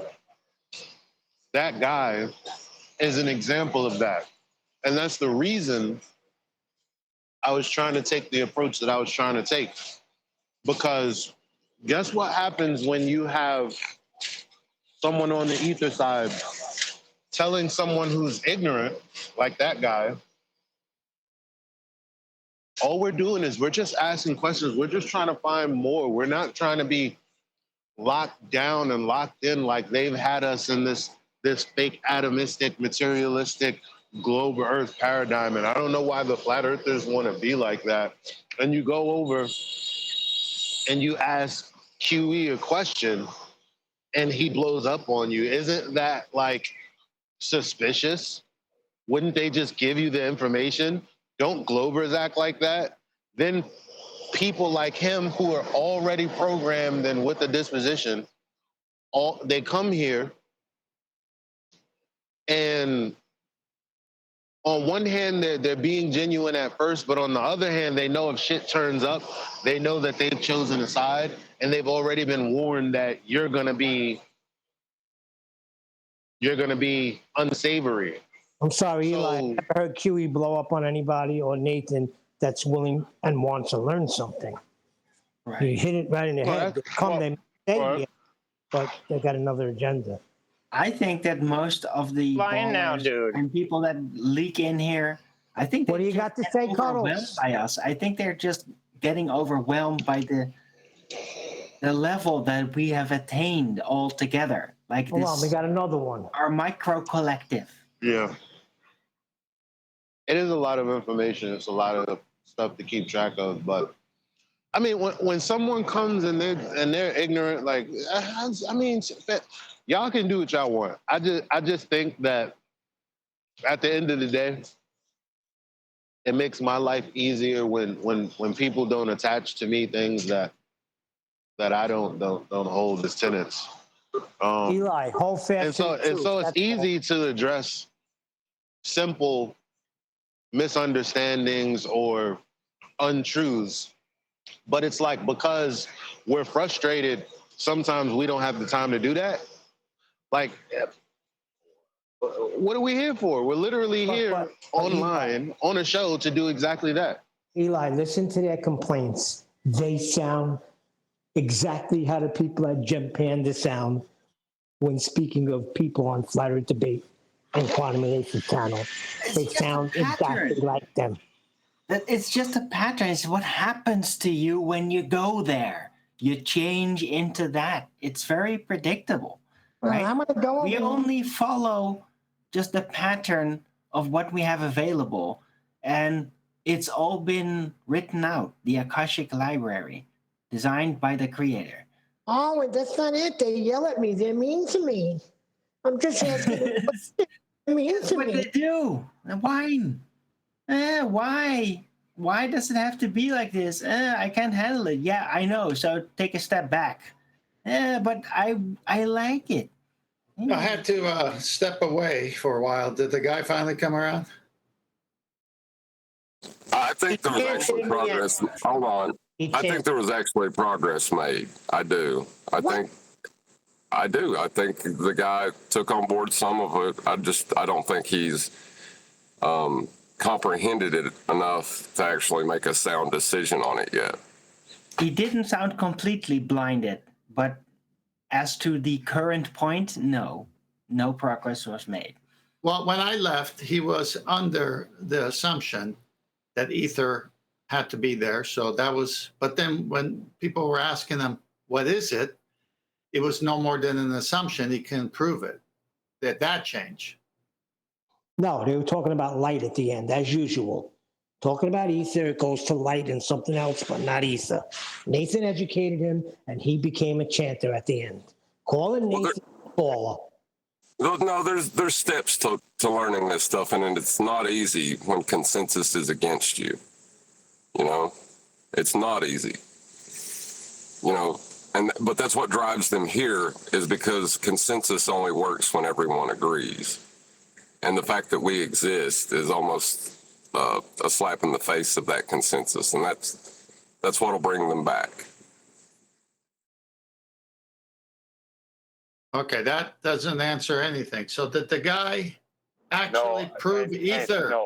No, he didn't. What he did is he started claiming, after Nathan explained to him that the wave that he was claiming is only a mathematical description, and it's not really a wave, it's only a mathematically described. He tried to claim that as the wave that needed a physical medium, a medium that he has no physical evidence for. And he called Nathan a baller, and it got heated. Nathan lifted him out of it. Nathan abused him a few times because Nathan just lost patience with him. He didn't want to learn. He wanted to just chant in the end. He had no interest in learning from the beginning.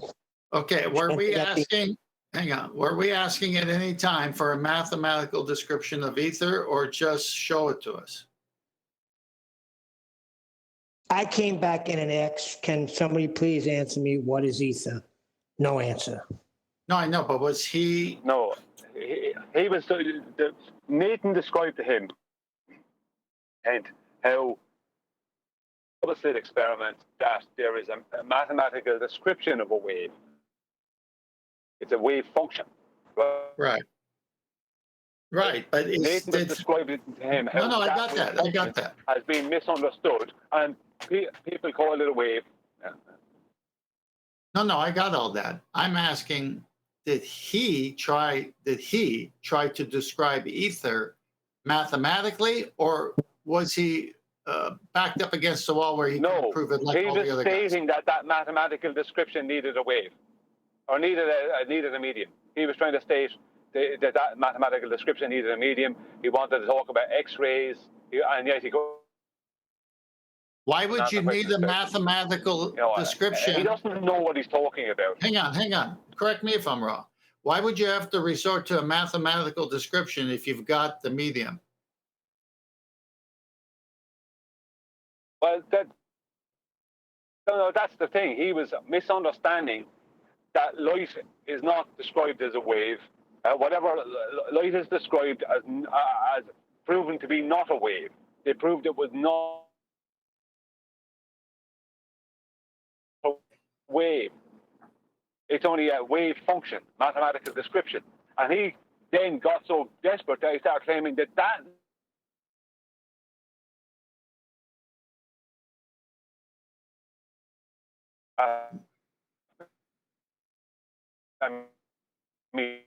You're roboting for me. I don't know for everyone else. Yeah, me too. I thought it was my end.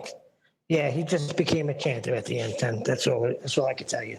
No, what I'm trying to say, maybe I'm not clear enough. If I have a physical thing, why am I resorting to a mathematical description of it? No, I don't think he was. Well, then show us ether. Oh, he can't. Magnetism, when you put two magnets together and they push apart, what is that? That's magnetism. What's ether? No. There's something in there that you can't see causing that. Am I still roboting? Now you're good. He wasn't. Am I? Hello? To me, Brian. Yeah, he wasn't claiming a mathematical description of ether. He was trying to hijack. Sorry, Neil? He was trying to hijack the wave function and claim that needed a medium. That's how desperate he got. And then I give him AI Overlord's description of the jackhammer impacting and then plotting that over time and creating a wave function with that. The multiple impacts and how you could describe that as a wave function, but it's not, there's no wave happening. And it kind of, he understood that at some level, but then, the programming kicked in. I don't care what you say. Light's a wave. It's a wave. Everything's a wave. Everything needs a wave. Everything needs a medium. All right. So poorly used word, wave function for probability, correct?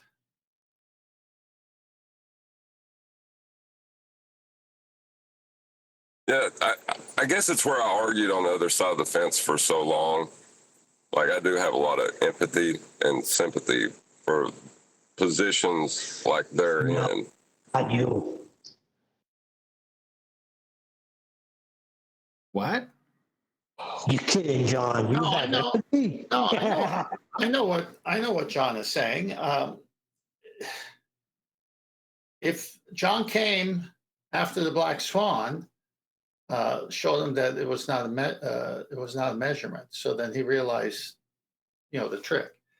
With that, other things John has to let go that were related to that first belief. And this guy, like, obviously, if he's saying light needs a medium to travel through, then I go to Brian's logic in the vacuum chamber where there is no medium and the laser and the light goes through it. So what's that? Not true. The medium is volume. They like when you said that, the way they hear that is, well, you think it's nothing in there because there is no medium. We're saying that there is a medium and the medium is ether. Like, and that's why this whole conversation is a problem right there. Okay, hold on. Like, how do you know? Hold on. That's good. That's a good point, Eli. No, I want to address. No, don't finish it. Let me stop you because that's a good point. So show it to us. Really? That's it? Well, if you say, hang on. If you say something has to exist for light to travel or light can't travel, whoever said that they ever measured light or the speed of light? Who says that? How do they do it?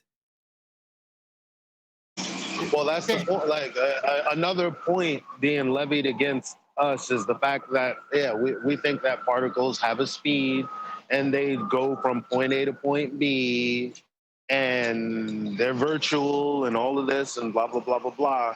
And that language is used to muddy the water.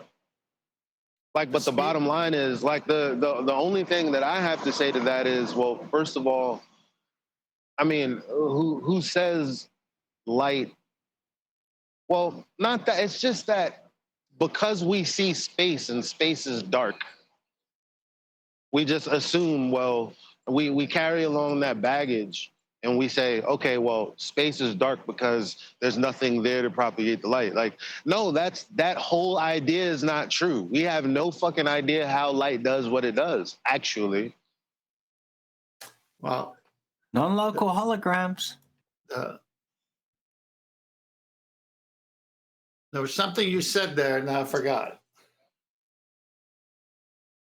Oh, no, I got it. The reason they came up, from my understanding, for the speed of light is because they have to give a distance to the sun in order for the heliocentric model and their solar system to work.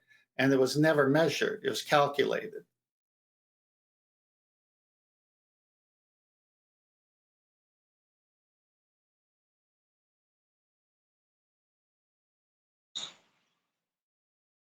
I don't know. For some reason, it's like they try to paint us as the ones, the bad guys, on the side of not the bad guys. We're like vying for, quote unquote particles and everything in the heliocentric paradigm. Like, we're fighting for that. We say they're fighting for that. And it's like, this conversation is very weird to me. Do ether believers still believe that the earth is flat? Yes or no? Hold on a sec. I want to address what Eli said, because quantum physics is diametrically opposed to relativity. So how are they placing us in that situation if we're maintaining the ideas of quantum physics? I don't think, I mean, that's what I'm saying. Like, otherwise, or the exact opposite is being told to the people that are too ignorant. And I'm a part of that camp. Like I don't care about half of it. I don't know about half of it. I really don't. I just know when I hear something that sounds like bullshit or something that's not justified or substantiated. That's all I know. And so they'll say, well, Ether is the thing that actually destroys the heliocentric model, and actually all of our particles and photons and electrons is actually a part of the heliocentric paradigm. And why can't we see that we're propping up heliocentrism? Well, it's my I think is the sentiment being shared, whether it be true or not. Obviously, I don't think that's true. But well, do they believe in the flat Earth or not? The Ether believers, yes or no? Well, they know it's flat. Okay, so if Ether believers believe the Earth is flat but still hold up the Ether, then we say, okay, might be true. Can you show it to us? No, we can't. It's non-physical, non-manifested. Okay, so it's an assumption that something exists for light to go through at best, right? Yeah, it's an assumption, but everything that travels needs a medium. Well, does it? Or are you just comparing to things that do and say everything to things that do when you don't know because you can't manifest it? They just need to leave it as an opinion. Hang on. They just need to leave it as an opinion with no proof to back it, and everyone will live happily ever after. And, it's a good job. What is this travel about? You know, that suggests like going from one point to another throughout time. Because it does. You just can't show the light journey. have a speed? If you've got an argon pump laser and you fire one particle, it starts at the argon pump laser and ends up at the photographic plate or sensor, right? So it's gone from point A to point B in very literal terms. But the journey itself, how are you supposed to show the journey? That hasn't been shown. So to say it's got an elapsed time or anything associated with it is very difficult because you can't actually show the journey. You can say it was at point A, argon pump laser in this example, and it reached point B, photographic plate.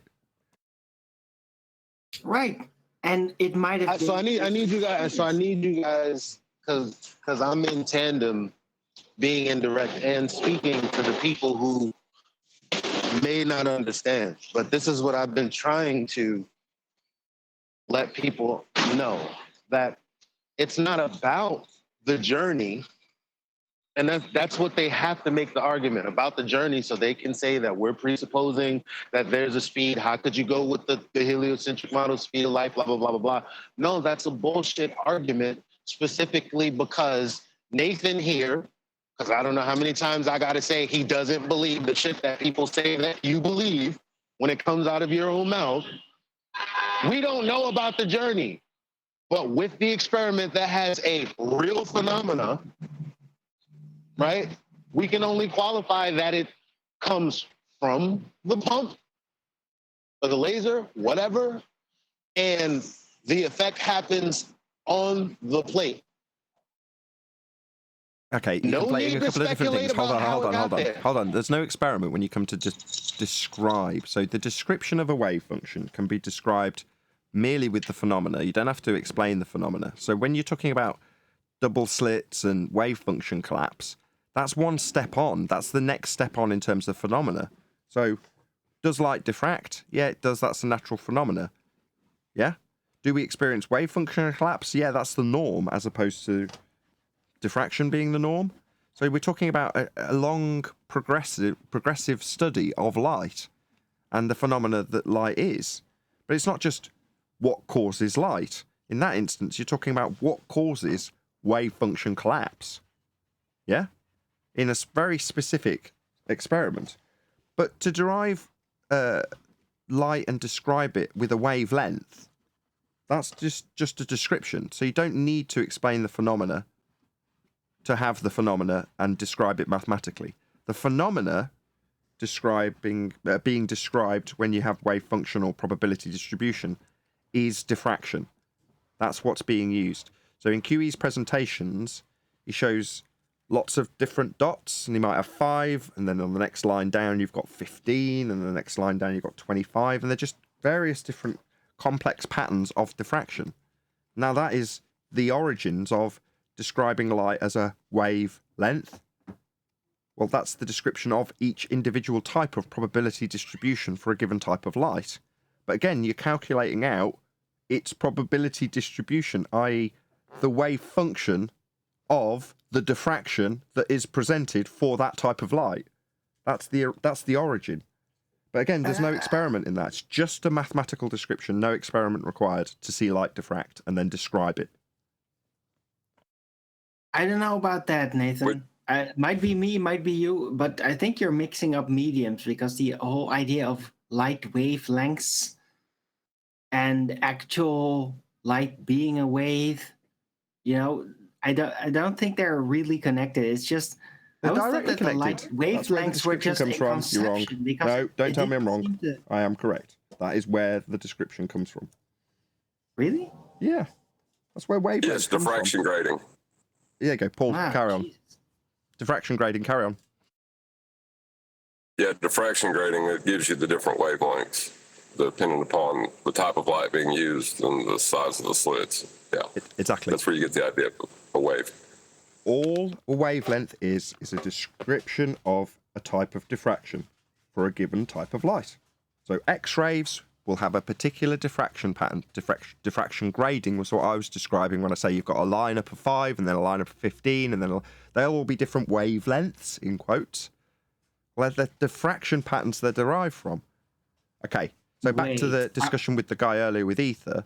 That pattern starts with in the case of the double slit and argon laser, you start with one impact. You can fire quantized chunk, one discrete chunk. Well, you don't get a wave function. It's not diffracting. There's only one. Diffracting means it's splitting up all the different particles of light going to different places. Well, that's the diffraction. But if you've only got one, there's no mathsing a probability from just one.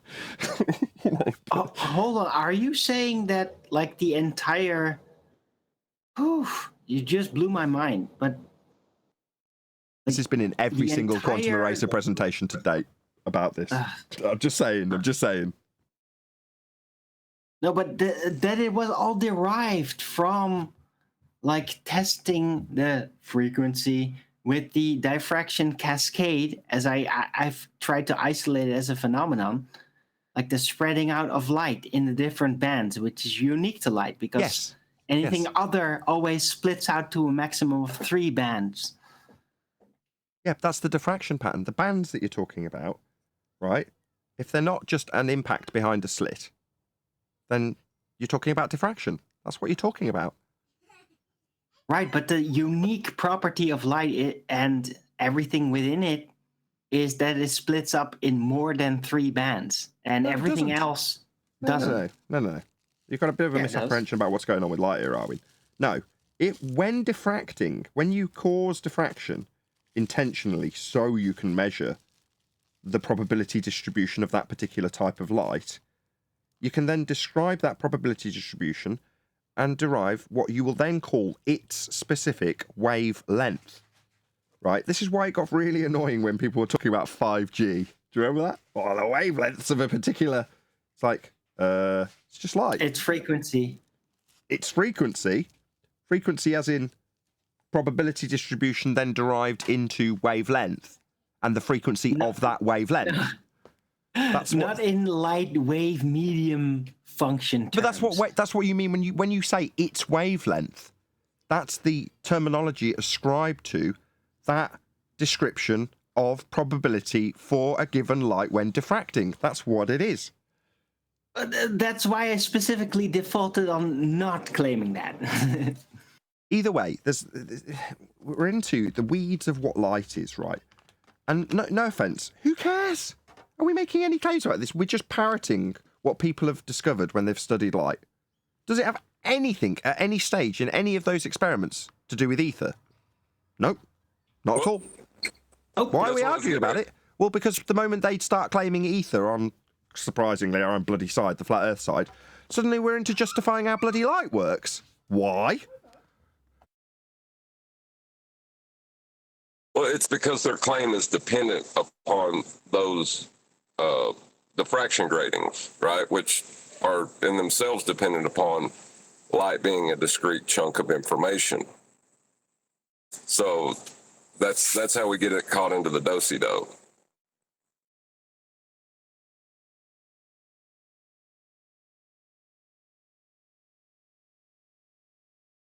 Yeah, I see what you mean. They can't reify light from a wave function into a physical wave to say it needs a medium unless they originally acknowledged the first position, which is to say that light is described as a light wave.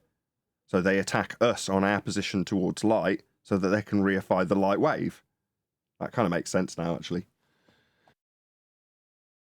Yeah, it's a parasitical claim. It requires that first light be described as a photon with a frequency of impact that you can reify into a wave, and then they can move forward from there. But they still need us to make the initial claim, I guess. Gotcha. That's where there was a confusion earlier with QE and Eli, because Eli's trying to explain it, and he's calling it, isn't this a straw man? And what he's trying to explain is how they're parasitically utilising a claim that we don't even need to make because we have no claim to use it to back, for them to make their juxtaposition of that argument, because they need it in the first instance to have light described as a wave function, so they can call it a wave to say that wave needs to go through a medium. So that it's dependent. It is parasitical. When you said it earlier, it didn't make sense. And as I was listening along with Eli, trying to put this into words, I was halfway getting where he was trying to go, but he just didn't have the words to get us there. It didn't help that QE was like, what the hell are you talking about? But I knew kind of where he was going, and now it has come full circle. It's a parasitic claim. You're right.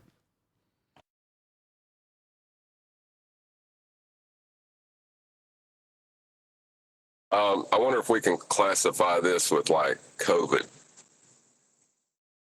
How do you mean?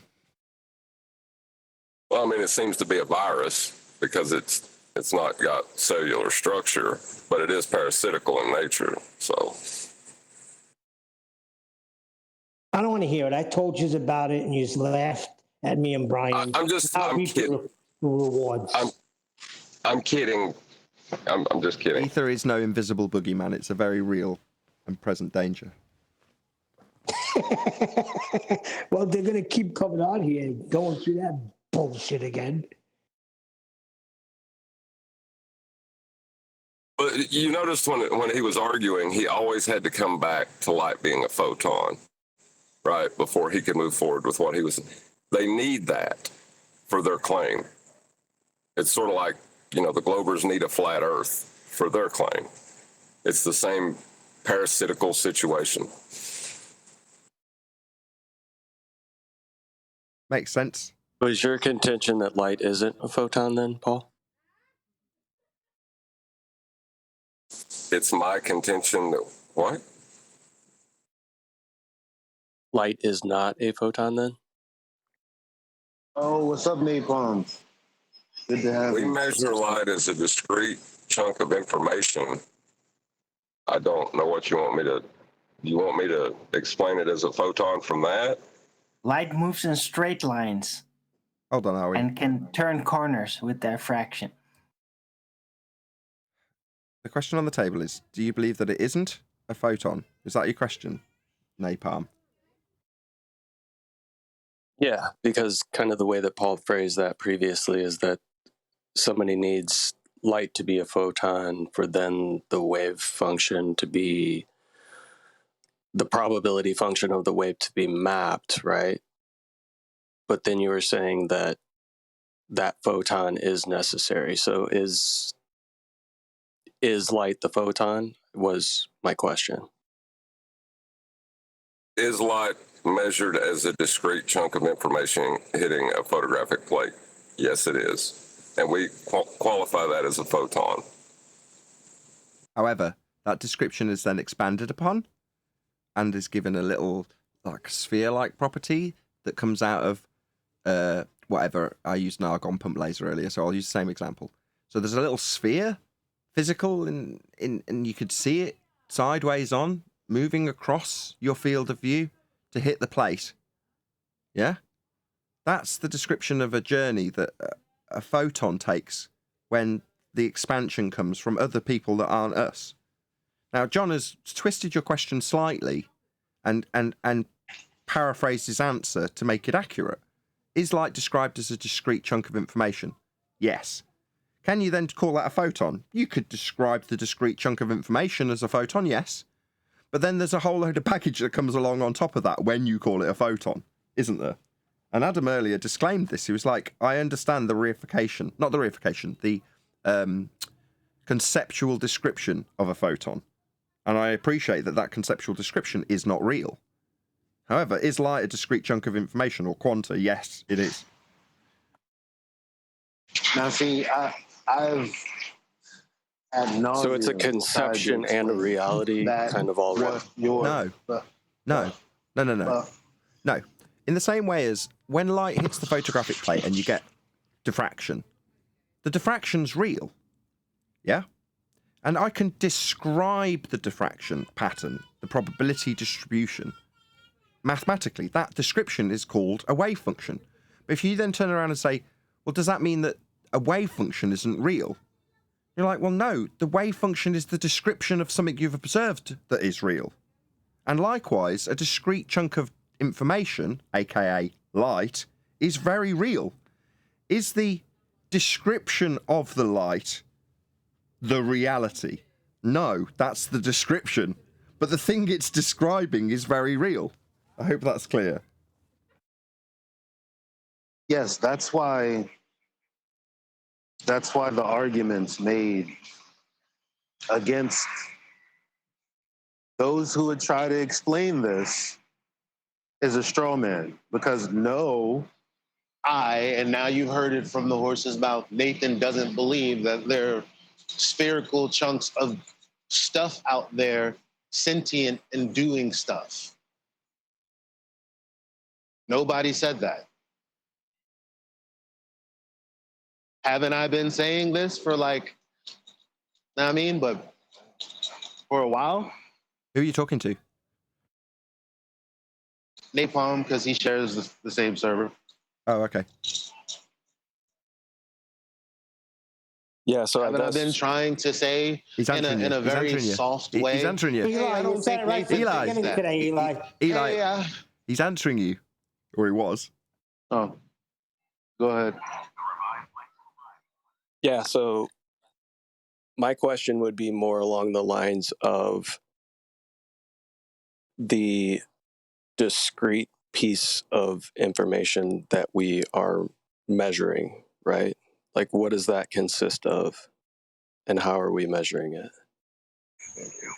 What do you mean by measure? It's just not measure in the sense of. Hold on, let me just answer him. Here's a ruler, but. Yeah, let me just answer him. Yeah, you can see it happening before your very eyes. There's a link in the description below each live show. You can see it. Right. I think it's something like What is Light? I can't remember what I put as the title for it, but it's a video with Morgan Freeman getting a demonstration of an argon pump laser firing out a discrete chunk of light and it hitting a photographic plate. Just one piece of light. I mean, this is the most scaled down, small version of you opening a camera and letting a bit of light through. Obviously, you let all of the light for everything in the scene that is exposed to the film. In this instance, it's just one discrete chunk of light. But the effect is just the same as any other photograph. It's a photographic plate. It's actually a sensor, so it's not like your silver emulsion or whatever they have in the olden days. It's a proper sensor now, like you have on a digital camera. But like a digital camera, it's just detecting a bit of light. It's nothing complex. Well, right, so we see the resultant effect, right? Sorry, Arwin's decided this is a conversation with him, even though everyone was named by name. Yep, indeed. Go ahead, So we see the resultant effect of this discrete packet of information, right? We see the resultant effect within the photographic plate. Yes, light. That's all it is. Right, so the resultant effect is illumination. Well, you've captured it. So the effect that you've captured is. Go on, Eli, you tell him. Is diffraction, man. No, it isn't. We're not talking about that, Eli.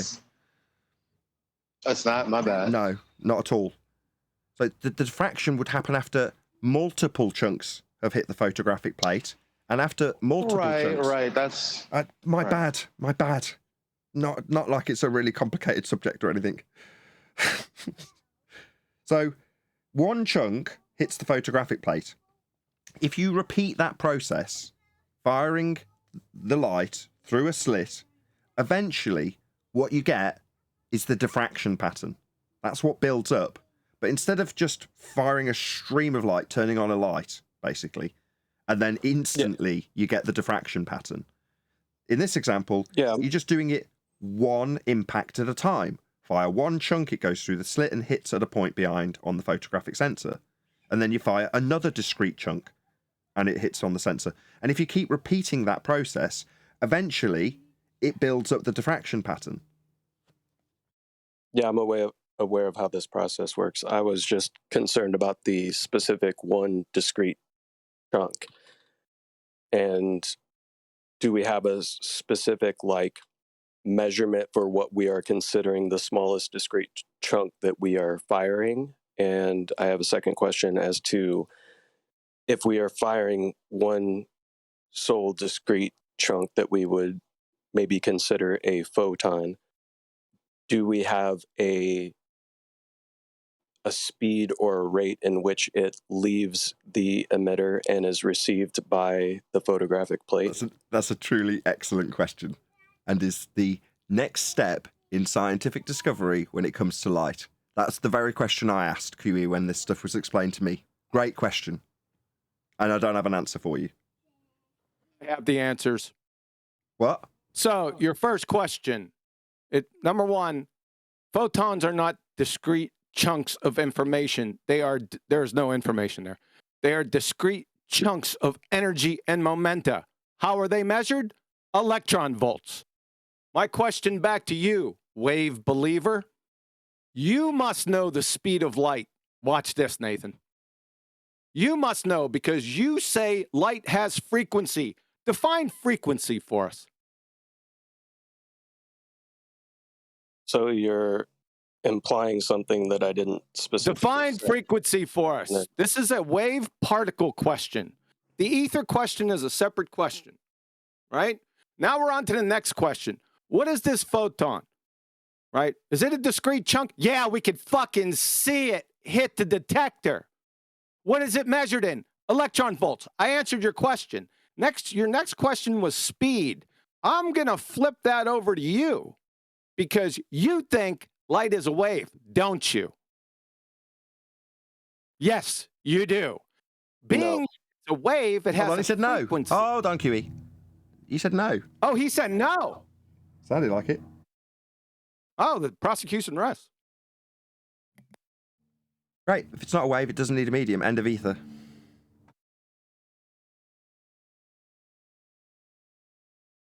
Just to round out that point, because it wasn't defined. Frequency. The rate at which something occurs over a particular period of time or in a given sample. Or the rate per second of a vibration consisting of a wave, either in a material, as in sound waves, or in an electromagnetic field, as in radio waves and light. That's in the dictionary definition. Okay. Okay. 1 second. You said it was a rate? Define rate. The speed at which something happens or changes per unit time. Ether believers. A measure What quantity is or frequency, typically one measured against another quantity or measure rate. Speed. Rate is speed. So, ether believers, that's the next thing. See, this is going to tumble down the mountain into an unbelievable disaster for each and every one of you. It's coming. My attention's elsewhere at this time on archery. It has to be that way for Saturday. But after that, look out. Because it's your ass. Sorry, It's I like in warned Life you. of Brian. We're going to go and raid the... What is it they're going to raid in Life of Brian? And they're like, should we do it next week? No, I've got something on, Nate. Well, what about next Thursday? No, I'm going to... So rate and speed would be dependent upon medium, right? Medium? It would. What medium are we talking about? So if we want to talk about light and we're shooting light through the air and it comes in contact with glass, right? The glass is a different medium in which the light is traveling, so the rate or the speed would slow down. Depends on if it transmits through or reflects off. Sure. So transmitting through. What does this have to do with the speed? Okay, what is the speed of light in air? Okay. I don't know if we know that for sure. I mean, we have a two-way speed of light. Do we have a definitive one-way speed? Hold on. Who'd you learn that from? How can you have a rate then? How can you have a frequency? Yeah, exactly. That's. I was going to hold on to this for a while. That was swift. Hold on, I got to give QE props. Everyone stop. Thank you, QE. That was ace. Thank you. You like that? I do. I was keeping that in the hopper. I pre-ejaculated it, but it just wait. That's the tip of the iceberg with these clowns. I told them I was nice. Maybe I wasn't nice. I said, don't go there because your arguments are all from ignorance, and you're going to get your asses handed to you. After next Saturday, man, after I get to the competition, it's your ass, man. And with that, I'm going to say another huge, massive, enormous thank you to both Discord and G+ panels for making today's after show possible. And of course, a massive thank you to all of you in either Nathan Oakley 1980 or Nathan Oakley Programming streams, hopefully smashing the super chat, liking, commenting, sharing, subscribing, joining as a Nathan Oakley 1980 channel member, smashing the thanks button and PayPal link and all that good stuff. I've been Nathan Oakley and I will see you all in the next video.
What a day! What a lovely day!